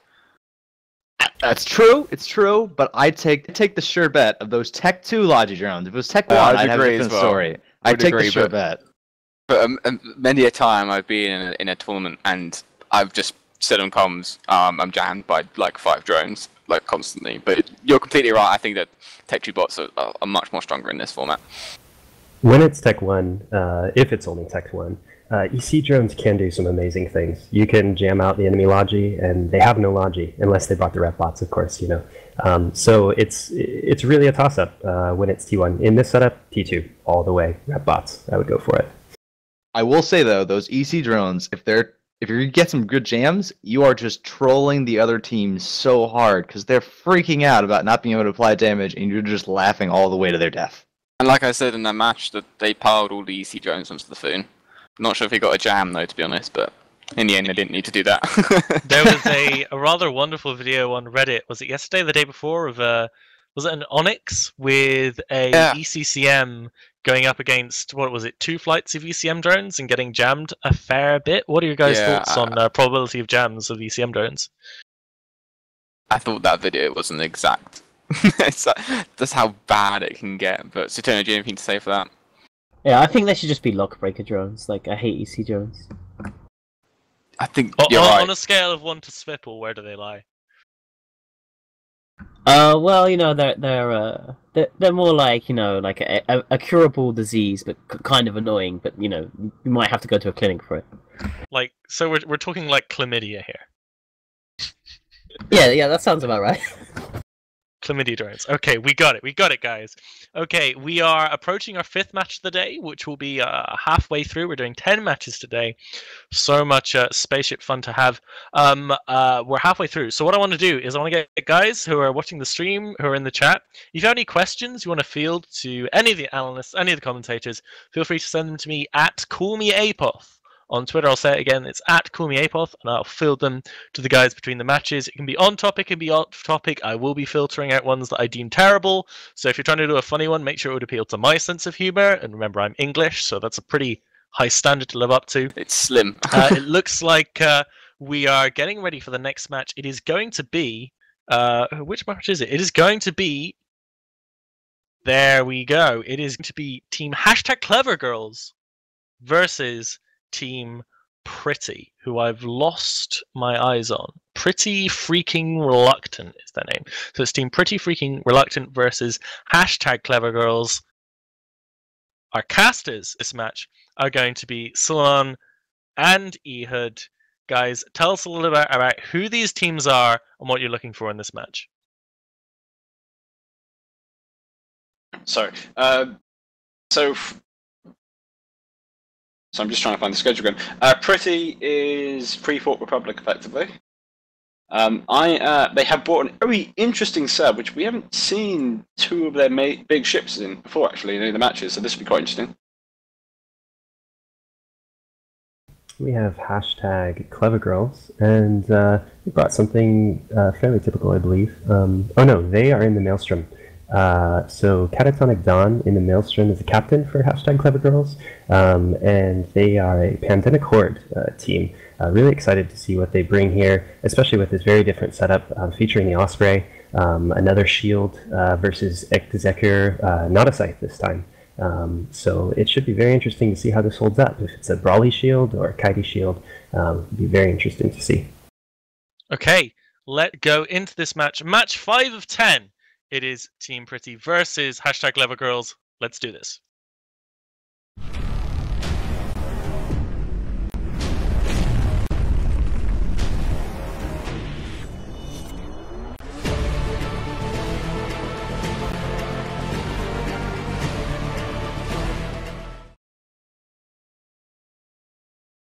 Alright, so Warpins are quite interesting, I think, again. You can see Freeports have gone with a very conservative everything in at 50, with an pretty traditional armor setup of, which is, I think, becoming the norm, Typhoon, Harbinger, Executor, Vigil, and Algos.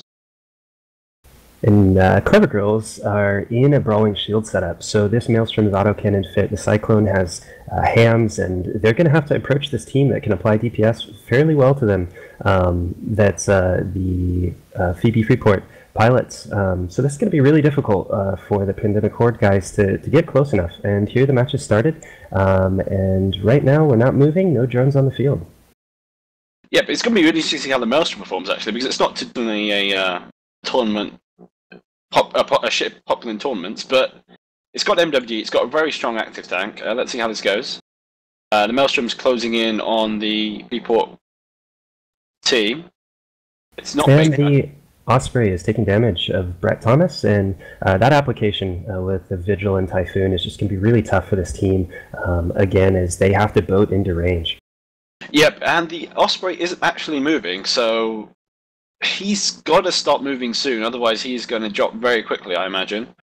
Armor rep bots have just been deployed by the Freeport Republic team, as you see the Executor starting to take some damage. And now the Cyclone taking damage as well, as he's burning in for tackle, trying to support his buddy up there who has the Desi tackled. No, nobody up there. The Cyclone going in, he's got a scram now on the Algos. Yeah, the Algos is going very low. The Algos is in hull. See if the Executor can keep it up. Looks like it, but damage is now going onto the Vigil. While the Cyclone appears to be tanking, at least for now. And we know that Breacher having the Vigil tackled is very important, because if that Vigil can be taken down, it'll mitigate so much DPS from the Typhoon. So that'll be a really key thing to watch, as that Vigil goes into deep armor. Yeah, it's kind of interesting that the Freeport Republic team have actually pulled damage off the Osprey and are now trying to presumably kill the Cyclone, which appears to have no issues tanking whatsoever, whereas the Vigil is about to go down. Same with the Harbinger. A lot of damage being imposed by the Pandemic Horde team. And split damage, but it seems that it's working because the Vigil has just dropped, and so that DPS from the Foon is going to be really difficult to apply. The Harbinger now in armor as he's catching reps from the Executor. This is going to be a much tougher match at this point. Yeah, I mean, the Cyclone's taking damage, but I think it's coming down to the fact that the Shield team just has a lot more DPS to apply. With that Maelstrom will do significant more damage than that Typhoon. And you can... Well, the Harbinger's recovered now, which is a bit strange. There's no damage being applied. The Executor's taking some damage. But it doesn't... yes. The Tower taking damage now. There's so much split damage, it's difficult to tell if this Osprey will be able to pick up the Tower before he goes down. No, he's in deep armor. I think and there he goes. No? Yeah, there he goes. Breacher's starting to take some damage, and the Osprey is now getting low shields. And he's not tackled, so maybe he can kite away, maybe he can get away from this team and survive. We'll see how he does. Yeah, I think the key here is going to lose that Osprey, Pandemic Horde. I think they just have to make a good trade for it. I mean, if they trade the Executor, their Osprey for the Executor, they should be in a good position with the Cyclone and Maelstrom both having a pretty decent active tank. Yeah, neither team's Logi is tackled, so it's that's a really important thing to remember as you're going into tournament play as these new teams. You need to get that Logi tackled, and also screening. Screening tacklers is very important. Yep, I mean, that Cyclone now is pretty much applying damage to the Algos, whereas the Breacher on the Pandemic Horde team is getting low shields, but keeps boosting back up again. But the Osprey, took a big damage. It's big hit. It's down in half armor, and again, it doesn't seem like they're getting any damage to stick onto the People Public team. Whereas their Osprey is about to hit. Well, he's in hold right now, and he's gone. And there he goes. There he goes. This is going to be so difficult now as the Breacher is hitting shield and has no reps. Can you see? Does he have rep bots on him? The Breacher. No, I believe it does not look like it. On the Maelstrom or the Cyclone. Actually. Oh, they're stuck on the Cyclone. And there goes the Breacher. I think they're now I think the problem is Pandemic Horde seem to be tunnel visioning onto this Algos, which frankly doesn't really matter. They have to kill the Logi, whereas their Cyclone is now, in hull, and he's completely not tanking. And the trick there is, as they're trying to take that Algos down, that Algos had the Breacher tackled. There was no option to grab that Executor, and so there goes the Cyclone. As the Osprey is gone, now the Cyclone is gone. This is going to be just a very impossible situation when you're fighting against that Executor. Yeah, I mean, the Maelstrom has a very strong active tank, but the problem it's going to run into is it's now hard tackled, and it will not be able to apply damage well to the Executor, who is, doing the smart thing and just pulling away. There's no need for him to close in on the Maelstrom. And the Maelstrom's not even tanking that well. I mean, he's already in armor. That's a bit of a... Has he stopped rapping for some reason? He has an XLASB, and I haven't seen it boost, so maybe he has given up the Ghost. I wonder what he's... Maybe he ran it ahead of time, earlier in the match, and it's on reload. But I mean, he's in hold right now, and you should try to survive as long as possible, because he might be able to, kill the... it's over now. Maelstrom. And that's the end of the match. We'll go back to the studio.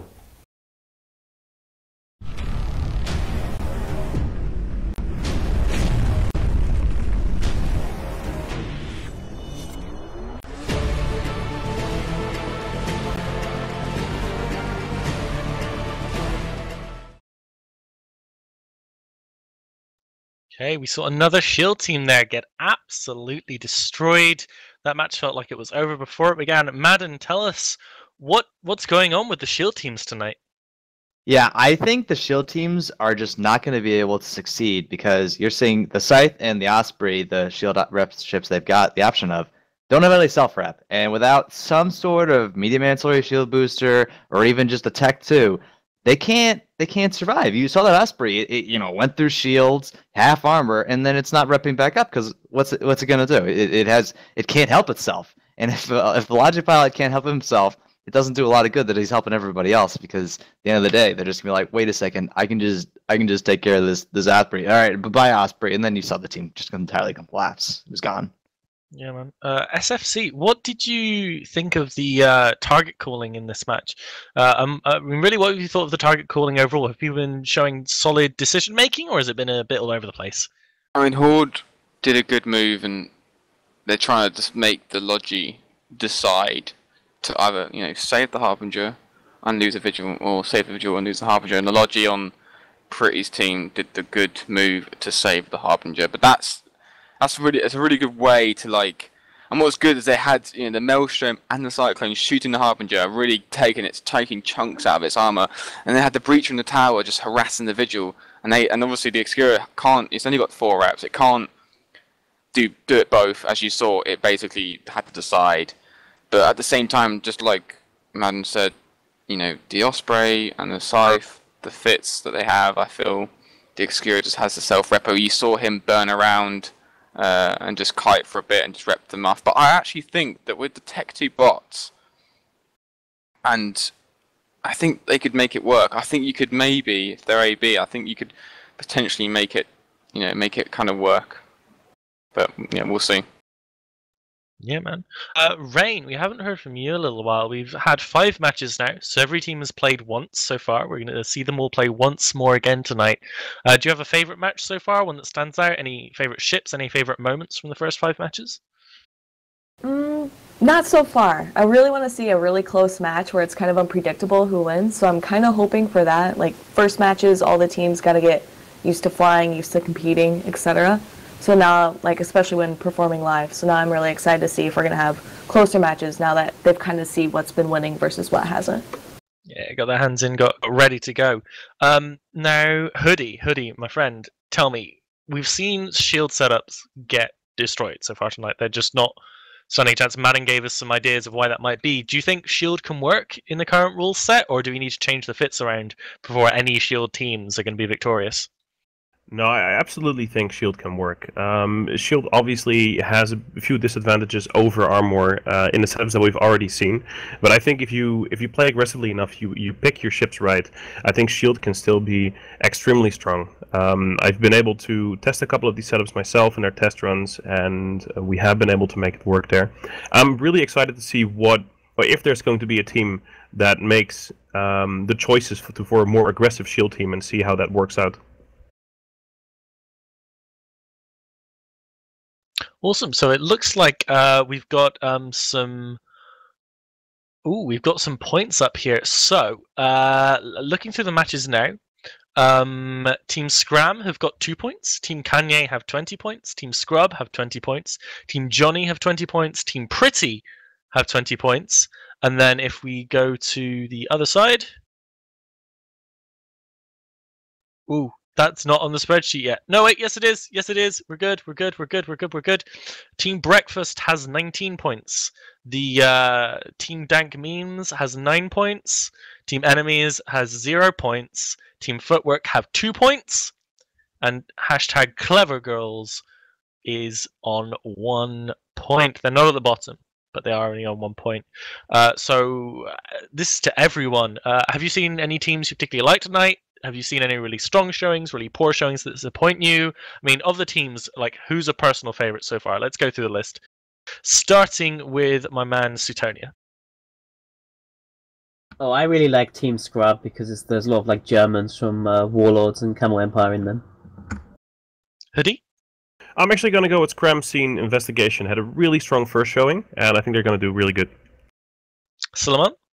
I prefer Johnny and Sun's Fence Artist. We've had a little chat over comms after the boundary violation. I think we're in a much stronger place than we were before, and the team will actually deliver as the series progresses. How about you, Ehud? Definitely going to go with Team Scrub as well. Just really good piloting in that match. Madden? Yeah, again, I'm going to have to join the majority here saying Scrub. I think they got it. Rain? Team Scrub as well. Oh, Team Scram being really popular tonight. And Starfleet? I'm actually going to go with hashtag Clever Girls because I believe that they can make the shield work if they do it again. You can do it, Horde. I believe in you. Clever Girls. Okay, we're getting into the next match. Let's have a little look at the schedule and see what it's going to be. It is going to be match 6. It is going to be Team Scram versus Team Scrub. We're going to have Rain joining us in the casting booth. Rain, is this your commentating debut? Yes, it is. I am so excited for this. You're going to be joined by Madden, who is going to be great, I'm sure. Let's have a look at this. It is going to be, as I said, Team Scram versus Team Scrub. If either of you can remember their previous matches, how do you think they're going to pair up? Well, they both won their previous match, so that's always good to see. You want to see winners against each other. You know, it's always a good matchup.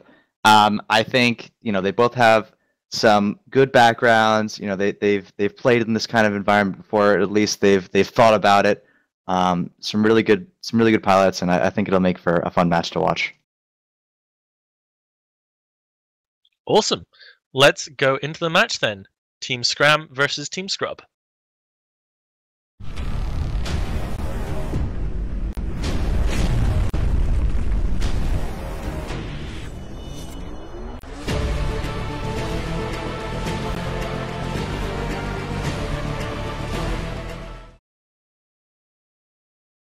Alright, so on the red team, we have Team Scram with the Vigil, Algos, Executor, Harbinger, and Typhoon. And the Executor, Harbinger, and Typhoon we've seen a lot during this fight. Yeah, and on the other side of the field with Team Scrub over here, we've got a really interesting setup with the APOC, Oracle, Executor. Again, we've seen this stuff before. You got the Vigil on one side, you got the Vigil on the other side. I think this is kind of, obviously, they're different setups. The APOC's going to have a lot more trouble applying its DPS versus the Typhoon, which is, missiles. It's going to hit you, but we've kind of seen this before. It'll be interesting to see what happens, but personally, I think the Typhoon KOR has got it as we got 10 seconds to go. Yep, match is about to start. It looks like Team Scrub has a lot of DPS in range, so they might have the advantage there. Absolutely agree. Yeah, no, I think that the cruise missiles from the Typhoon and the Harbinger are just going to be just devastating against an APOC and an Oracle as they initially go after that APOC. I did not expect that to be the initial primary. Oh yeah. It looks like the blue team's kind of backing off, whereas the red team's going in. Team Scram now they're just both burning at each other, blasting away. I love to see this. You got a Typhoon running at an Apocalypse. I am so excited. I hope they just kind of meet in the middle and just slam right into each other, as you got a lot of drones coming out, a lot of Tech 2, and some Tech 1 armor maintenance bots are coming out of that APOC. Basically, both sides you're seeing those bots. It's interesting to see where they're putting them. A lot of the little stuff, no surprise. As the Oracle is taking a ton of damage. For some reason, they're targeting the Oracle, whereas Team Scrub is targeting the Vigil and the Algos rather than the bigger things. So it's really interesting to pick with their focus fire. Especially considering we saw in the early matches where the team trying to go after the Vigil did not succeed because you can't apply DPS to a Vigil that's really far away. But that Oracle is very likely going to explode in the next minute. And I think that's going to be telling. Oh yeah, the Executor needs to start landing reps, so they gotta get those rep bots on them, which are huge in this match because you can actually use T2 rather than just T1 like all the other drones. Yeah, I know. I saw that APOC Tech 2 rep bots, but that Oracle, it doesn't matter. Yeah. The Typhoon, the Vigil's got it. I mean, it's done. But the Executor for Scrub is actually taking a ton of damage and now is in half armor, so that actually might be the turning point if they can take that Executor. Yeah, if there's no way he can get himself back up via bots or self-reps, then he's kind of screwed. Especially because two Logi, or both Logis in this, are actually really key. So you take down and there's the no Logi. bots on him. Yeah, sorry to just jump in, but there's no rep bots on him at all, and boom, he's done. There goes Logi. But obviously Scrub is now really focused. They got to take out that Scram Executor, and they have a little bit more DPS in the field, so that's a big difference maker. Luckily, all their ships and that other Logi is going to die soon. Yeah, I was gonna say if they don't take that other Executor out, then they have a huge disadvantage. But I think they're actually focus fire properly. Yeah, obviously they're really good at being like, oh guys, all right, time to take out that Executor. I guess we can't have any more fun after their Logi went down and it died. What was that? 10, 20 seconds later. Yep. Well, now it's no Logi in the field, so a lot of things can die really quickly. Algoses are both taking damage. I think they're likely not long for this world. But again, you got to think a Typhoon Harbinger versus an Apocalypse. I'd probably take the Typhoon Harbinger. Oh yeah, everyone seems to be taking Typhoon Harbinger. Well, the Typhoon's been taking a lot of damage. Oh, now they're focusing the Scrub Vigil. Yeah, hey, look, you can kill a Vigil. It can be done. I'm impressed. I have not seen a Vigil go down until basically the end of the match, or just by almost sheer luck. I'm really impressed that a Vigil is dying. Yeah. And they're also shooting the APOC because, they can. So they're just going to have a little bit of fun and see if they can't clear the field here. I think that APOC, even with the large ancillary rep on there, it's still dead. Obviously, he's trying to take out the Typhoon, but I think it's not going to make much of a difference. The DPS on the field still here for Scrub. But a good match overall, really good effort when you're thinking they put out an APOC against, obviously, the dominating Typhoon Harbinger. I appreciate trying something different. So hopefully at some point someone will come up with a way to beat this Typhoon Harbinger, or it'll be banned or changed or something. Yeah, it seems like Scrub put all their DPS onto too weak of a ship, and so they weren't able to outstand the other team's DPS in order to apply fully. Yeah, I completely agree. I think now we watch the Apocalypse fall. Yeah, and then this Vigil will just see what it can do. Can the Vigil survive? Will it do the honorable thing and leave the field? Well, I guess it's not honorable because they need the points. Yeah, you get to keep the points. So even though they may lose this fight, they might still be able to keep points. Yeah, all right. Go, Vigil, go. You can do it. he's over 100 away. He actually might break boundary. Is he going for the boundary? Do it. Oh, you can no. do it. As you see, they're just kind of chilling, thinking, all right, what's this guy gonna do? I'm not entirely sure. You know, Yeah. I feel like the other team's like, well, we can't hit you from that far away.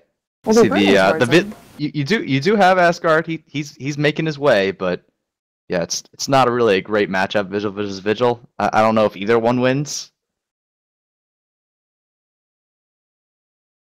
Yeah, this is the downside of having no damage drones. You can't actually kill. He just kind of has to fly around and dodge bullets. Oh, I know. Maybe he's trying to get the other Vigil to boundary violate. Maybe that's the trick. He's gonna slingshot him outside the boundary. Yeah, he's gonna slingshot the other one out. You know, I don't Asgard's think that's a gonna good idea. No, look, Asgard's already over 100 away. He's not thinking straight. He's gonna be like, whoopsies, because Megumi, he stopped 124 away.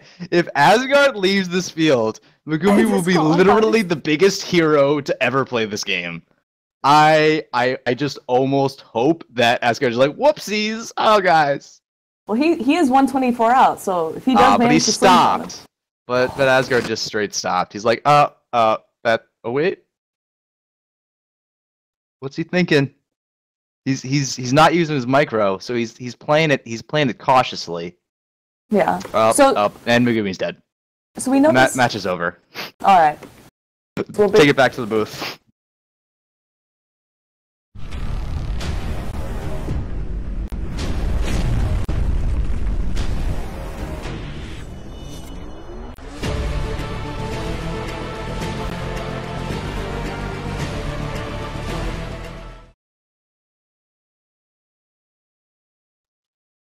Here we are back again after our 6th match of tonight's 10. Starfleet Commander, we are seeing this Typhoon, Harby, Exec, Algos, Vigil team time and time again. Have we already found the optimal setup for EVNT Fight Club? Like, what's the deal, dude? What could beat it? I think people are watching these matches and they're seeing it run and win a lot. But as Hoodie and me were just talking in the chat, we think that there's still some setups that could beat it. But I think that people are gonna tend to lean to this type of setup. It's quite easy to run. It's got nice damage protection. I think that you've got Foon Hub, Execura, Algos, and a Vigil. I think that you've got the Algos for a bit of tackle. You've got good projection. You've got a Hub. You can both the Hub and the Foon have a good tank. The armor Logi is good. I think that we're gonna see that a lot, to be honest. And probably it's only a matter of time before we see a mirror. I guarantee. Cool. Now, Sully, you were commenting on some of the pitting there. First the APOC and then the Vigil, who was trying to, I think, maybe matador people out of the arena before he got blapped. What was going on with the APOC? So, as the match started, the APOC charged in, and there was this strange couple of seconds where the APOC was very close to the other team's Execura, but he wasn't trying to tackle it. He was trying to shoot an Algos by the looks of it. And then they couldn't kill the Algos, they couldn't kill the Vigil, and then they finally went for the Execura as they lost their Oracle. And then once the enemy Logi was down, APOC then tried to kill an Algos, which was tackling him, and spent, 30 seconds trying to kill him and doing no damage at all. Whereas he could have been spending that time trying to kill, the Harbinger or the Typhoon. I think just those small mistakes, particularly if you're, in this format where you've got one of each ship class, it's really important everyone pulls their weight and flies really well, particularly your battleship pilot who does the lion's share of your const DPS. And I think those seconds of not shooting perhaps the optimal primary really hurt them. Yeah, I mean, does anybody have anything else they want to say about that match? Oh yeah, the APOC's flying actually was really questionable in that match. He was at a 90-degree angle to their team, so they had very high traversal to him. Obviously, he'd want to position himself so that they have as low traversal as possible to him. But he was sort of like off the rest of his group, and while they were sort of like approaching the Oracle, he was just getting really bad hits in because his angular velocity was like so high to the other ships.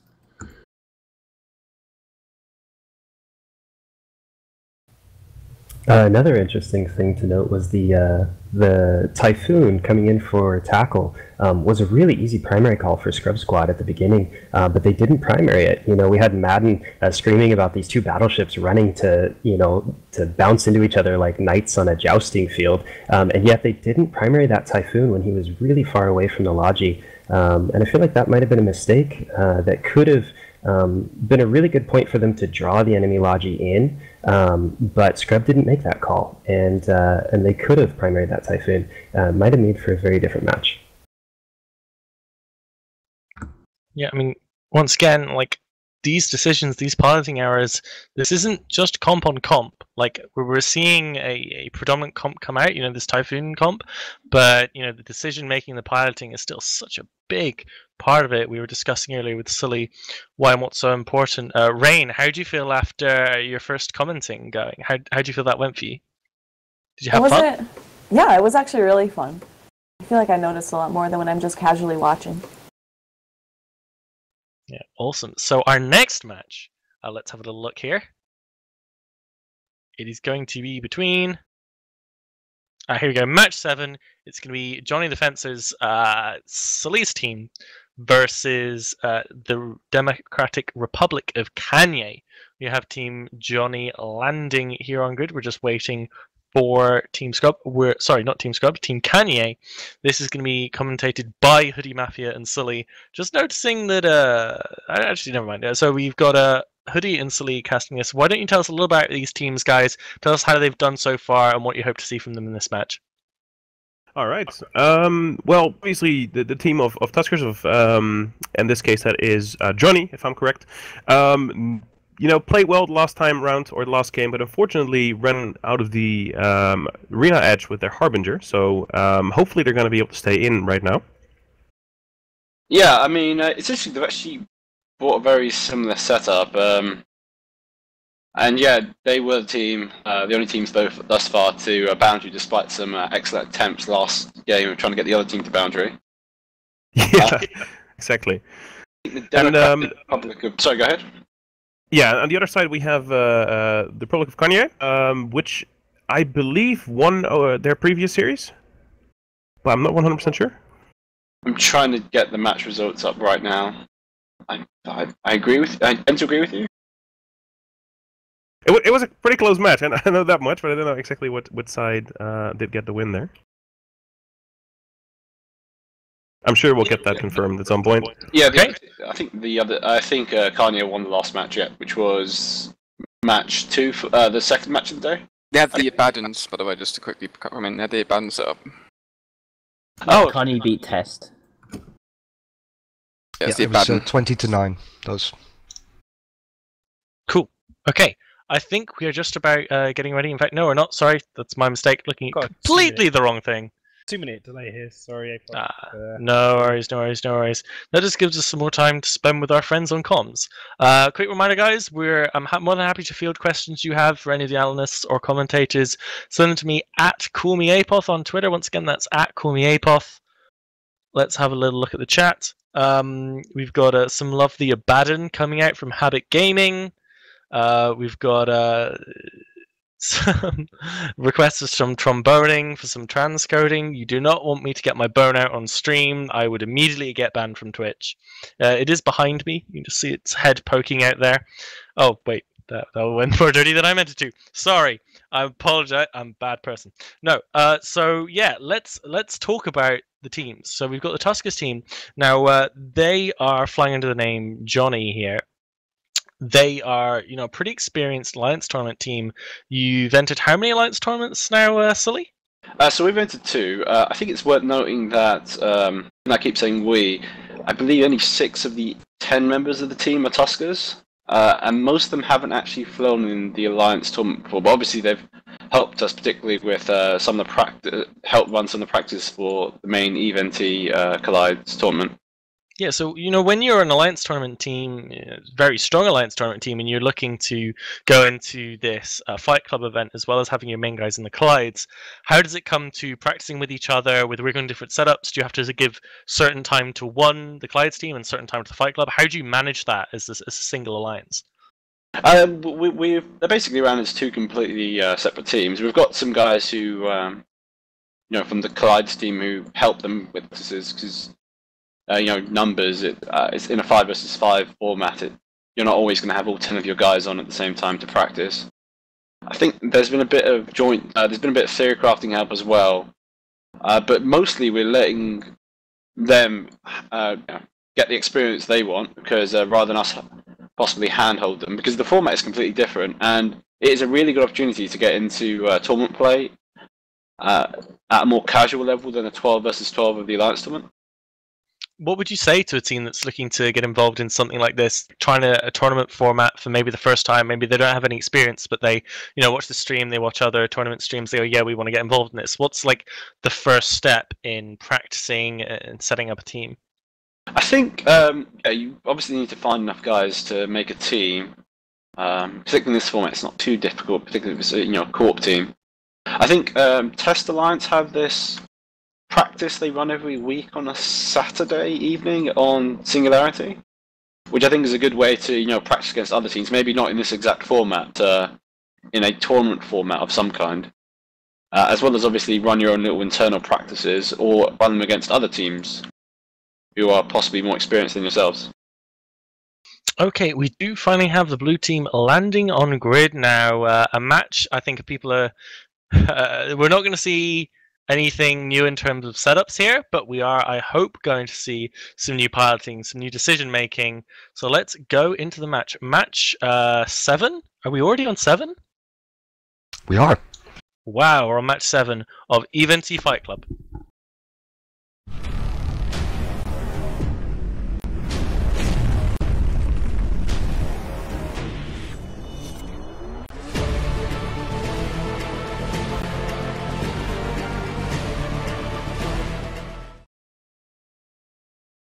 Alright, welcome to match number 7 of Fight Club. I'm Hoodie Mafia, I'm joined by Sully here for the match between Johnny and Kanye. We have on the field Kanye, which is the CO2 team. Again, bring out the lasers, have the Abaddon and the Oracle, an Executor as the logistics, a Dragoon, and a Rifter. Yep, and Johnny and Son's fencing company have brought the comp they brought in the last match they had, which is proven to be a tournament staple to pretty much the standard team that most people tend to bring, which is Algos, Executor, Maulus, Harbinger, and a Typhoon. Yep. It'll be very interesting to see how this goes. The match is already underway. Abaddon is slow boating towards the center of the arena, but it doesn't seem to be doing a whole lot of much at the moment, actually. Yeah, it wants to be going in. I'm going to be assuming here that the Typhoon team wants to kite and put damage up here. That's exactly what they're doing. They're staying at range, and you can see the CO2 team slowly closing the distance here. Yeah, it looks like Johnny and Co have learnt from the last match. They're not running away at the start of the match full bore. They're just, pacing themselves to make sure that when needed they can pull range. But at the moment they don't need to. They're not taking much damage. In fact, they're taking no damage at all, which is a bit strange. You would have thought the Abaddon would be able to apply some damage at this range. Yeah, at least with Scorch to be able to shoot across the field and apply against the Harbinger or the Algos maybe. But as it stands currently, the Oracle is taking an absolute beating right now. It's taking reps, but it's still bleeding armor. Yeah, I'm not sure if he's fully tanking. The Maulus of Johnny and Co has just taken a bit of damage, but there's a bit of split damage onto the CO2 team. The Oracle, like you say, is taking a lot of damage, but there's also some damage slowly sticking onto the Rifter. But this Oracle is going lower and lower, and it'll be interesting to see. And the Rifter just took a big hit as well. Yeah, they're both taking a lot of damage, and they're still sticking to the front. They're not moving to the back, which is kind of surprising to me. And then down goes the Rifter, kind of orbiting its own team at the moment. And then getting popped. Yeah, and the COT, the Oracle was getting very low, and they still do not seem to be in a rush. Okay, the Abaddon's now turned into MWD. The Executor for Johnny and Co is just started taking some damage now. Yeah, and there goes the Oracle. He wasn't actually tackled, so it's surprised to me that he's not moving away or trying to mitigate some damage, but just slow boating in and dying. Does pop, and fortunately now they're not going to be able to apply enough damage on the Executor here. Yeah, the Dragoon's now taking a bit of damage. We'll see how effective these Maulus damps are onto the Executor. Maybe they could stop it. I see the Maulus focusing all his damps onto the Executor right now. Maybe trying to stop the Dragoon getting reps. It looks like Johnny and Co is now focusing the CO2 Executor, who was dipped into armor. Well, the Dragoon is actually, I have to tell, it looks like they're doing a lot of target swapping because the Dragoon is now half armor, and so is the Executor. Yeah, I think they're just shooting whatever comes in range and whatever they're able to apply to it. It seems to be working for them. The Dragoon has just tackled the Johnny and Co.'s Executor, but he's half hull, and he's down. Yeah, this isn't going to work. Absolutely not going to work. I think they should have been more aggressive at the start. They kind of waited out and kind of slow-boated there and didn't take any action either offensively or defensively once they started taking a lot of damage. Yeah, I think this is a hallmark of maybe a more practiced team, possibly, is the fact that they're willing to go aggressive from the start of the match when it's suitable. Particularly when the other team is a kiting team, you've got to get in there quick and you've got to, close the distance. I mean, the Abaddon's on top of the Executor, but I mean, one of the big weaknesses of lasers is their poor tracking. And I'm struggling to see how the Abaddon, without any support whatsoever, is going to kill the Executor, whereas he's already losing his own logistics. Yeah, I think there's absolutely no way at this point that they're going to get any damage across it. He has not been able to apply any damage for the majority of the match. Maybe he got hindered by the Maulus, maybe it was the piloting and the transversal on the other side, but you saw no damage coming from this Abaddon the entire match. Yeah, I think he maybe got a shot off on the food. Maybe he got a bit frustrated about not being able to hit the Executor. I mean, the CO2 Executor is holding on for quite some time, actually. But he will inevitably go down, you would have thought. Maybe when the... Yeah, the damage seems to have stopped. Oh, well, and as I say that, he does indeed pop, which leaves just the Abaddon on the field right now, actually being swarmed by EC600s. So that's maybe why he's not applying any damage either. Yeah, it's true. I mean, particularly in this, in their setup where they've gone all in, quite heavily all in onto the Abaddon. Yeah, absolutely. Particularly effective at stopping the majority of the team's damage, and we'll see how well this Abaddon can tank. But I don't really see any hope for him. I mean, he's running away from the Johnny and Co.'s Executor despite trying to kill it, and he's now been scrammed by the Algos. Yep. And at this point, the Executor can just get its transversal up, and I think it's going to be completely lights out. I really, really like how the Tuskers team in this case played. They had a clear target. They made sure it was continuously taking damage. They shot the Rifter as well because it was just continuously staying close as well. And they were just running away, slowly kiting away, and no fear, just moving away and have the match under control the entire time. Yeah, I think one of the other commentators brought up earlier was that for the first couple of matches, I can see teams losing their nerve, being a bit nervous about performing in front of a stage. I think this time, exactly as you said, Johnny and Co took their time. They didn't start kiting immediately. They only started pulling away when they needed to, and they just carefully chose their primary, stuck on them until they exploded, which is a great recipe for success. Despite the Johnny and Co Executor is getting quite low, but the match is over. He's gonna stay alive. Yeah. It was a really, really nice display against a team that maybe should have been a bit more aggressive. All right, with that, we'll move back to the studio.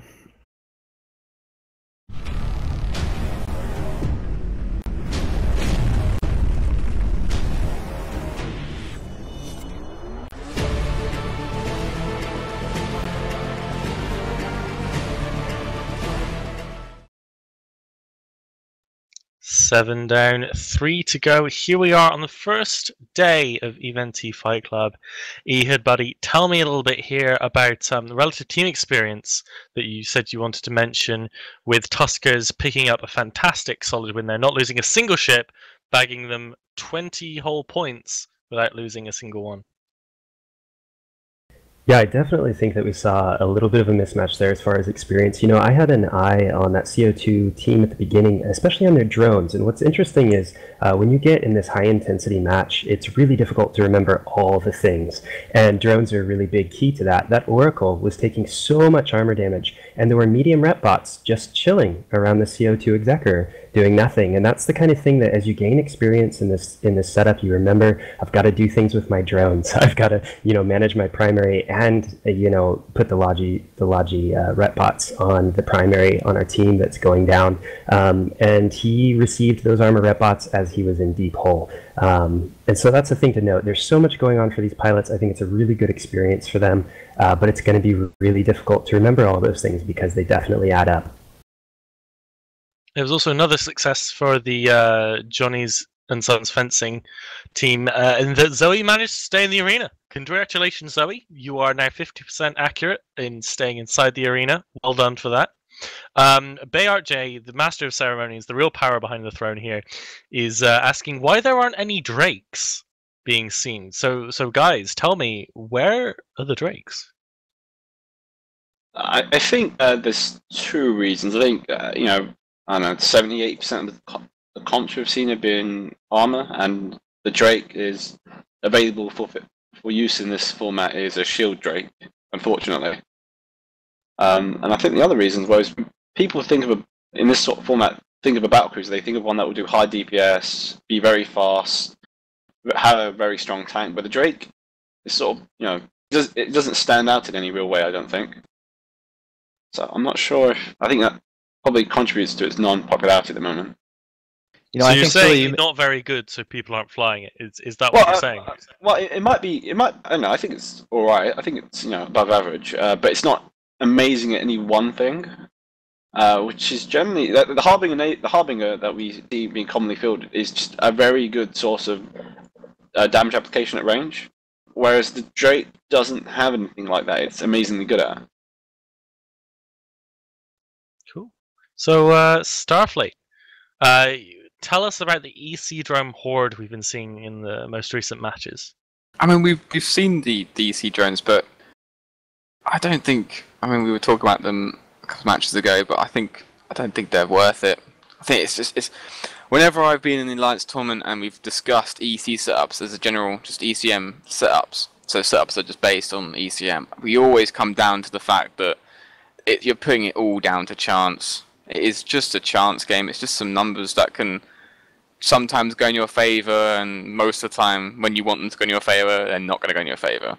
So I think that, especially of these Tech 1 hulls that aren't really that tanky, I think just having Tech 2 bots are going to make they're going to add just that bit of EHP just to keep your ship alive, just for a bit more, so you can take another ship down or trade, at least.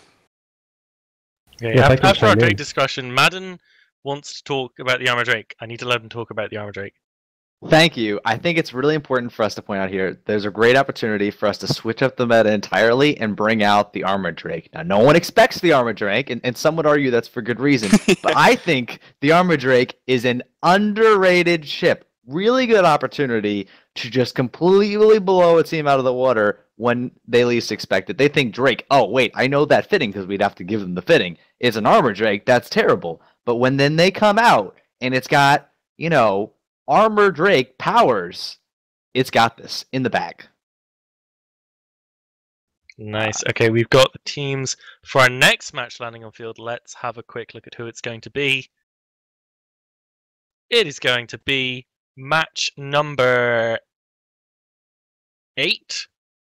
It is going to be Starfleet Commander and Rain commentating Team Pretty versus Team Breakfast. My Waffles are back to redeem themselves. Hopefully they've kicked Benson from their team. I think he dragged them down last time. Maybe they're making the same mistake again. I haven't had a look on field yet.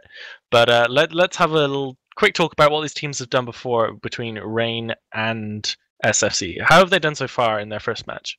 Well, I'm just going to quickly... I've got my sheet here where I've been writing down everyone's matches and things. And I believe I missed this match, but writing it down. But I think the Scram Scene Investigations, they beat Breakfast Club. Am I right in saying that? That's right. They beat them, so... But I think they can still... I think your Bizapophony, they can still bring it out. They can make it work. What do you say, Rain? What do you think about Pretty Girls? What do you think about them? I'm not quite sure because I'm thinking Breakfast Club. I think they're bringing the same ships they brought last time. So I'm hoping that they do a lot better with it because I'm pretty sure they lost last time. I don't know. I think that this is going to be an interesting match. Well, we're not going to discuss about what's on field right now, but I can see the setups on field. But I think it's going to be interesting. I think that the Waffles they could make this work. They could do it if they get some right target calling in, tackle some things down, lock some things down. I think they could definitely take this.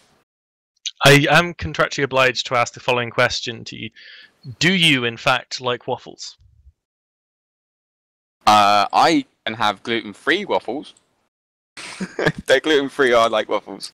I'm actually in the same boat. I have to eat gluten-free waffles as well. Oh my god, that's brilliant. Yes. Okay, well, let's go into the match right now then. Team Breakfast versus Team Pretty.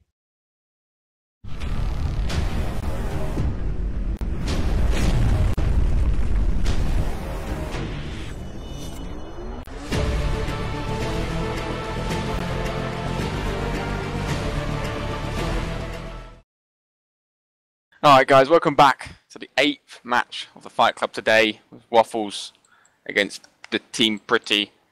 We have for the Pretty team, we have a Harbinger, an Excura, a Vigil, an Algos, a Typhoon. So nothing really new, a very standard setup. Rain, what do the Waffles have? Waffles has the Malice, Algos, Excura, Hurricane, and Megathron. And I know they bought the Megathron last time because I remember it had the really nice Quave skin. Yeah, and I forgot to lock all the ships up, getting a bit too carried away, but I have them all locked up now. Match is about to begin, we've got 3 seconds on the countdown. I think that we've got the Typhoon standard set up, but I think that if Waffles can get on top, I think they can definitely take some of these ships down. And as we say that, this match has started and the Megas are moving straight in, but the Hurricane's taking some damage. Yeah, and if you look, Team Waffles actually warped in staggered, so the Megathron is a lot closer to Team Pretty, whereas Team Pretty all warped in on top of each other. What's amazing, Team Pretty not moving, and they're getting close. Waffles are getting close, so the Hurricane and the Mega are leading the charge in with the Excura keeping behind, and the Vigil, the Maulers doing exactly what he's meant to do, just staying out of range, but the damage is hitting in the Hurricane, I think, right now. I mean, I think they could probably definitely keep him up, but Team Pretty, they got to be careful if the Excura is still in the ball. He needs to move. Yeah, and Waffles not actually hitting anyone else. They're moving in, but they're not really hitting anyone. Oh, they're going for the Algos now. I think that's because the Hurricane, even though he's taking much damage, he's actually 220 fit, so it's very close range, that DPS, and the same with the Mega, so they got to wait until they're right on top before they can actually apply their damage. But I mean, this Kane,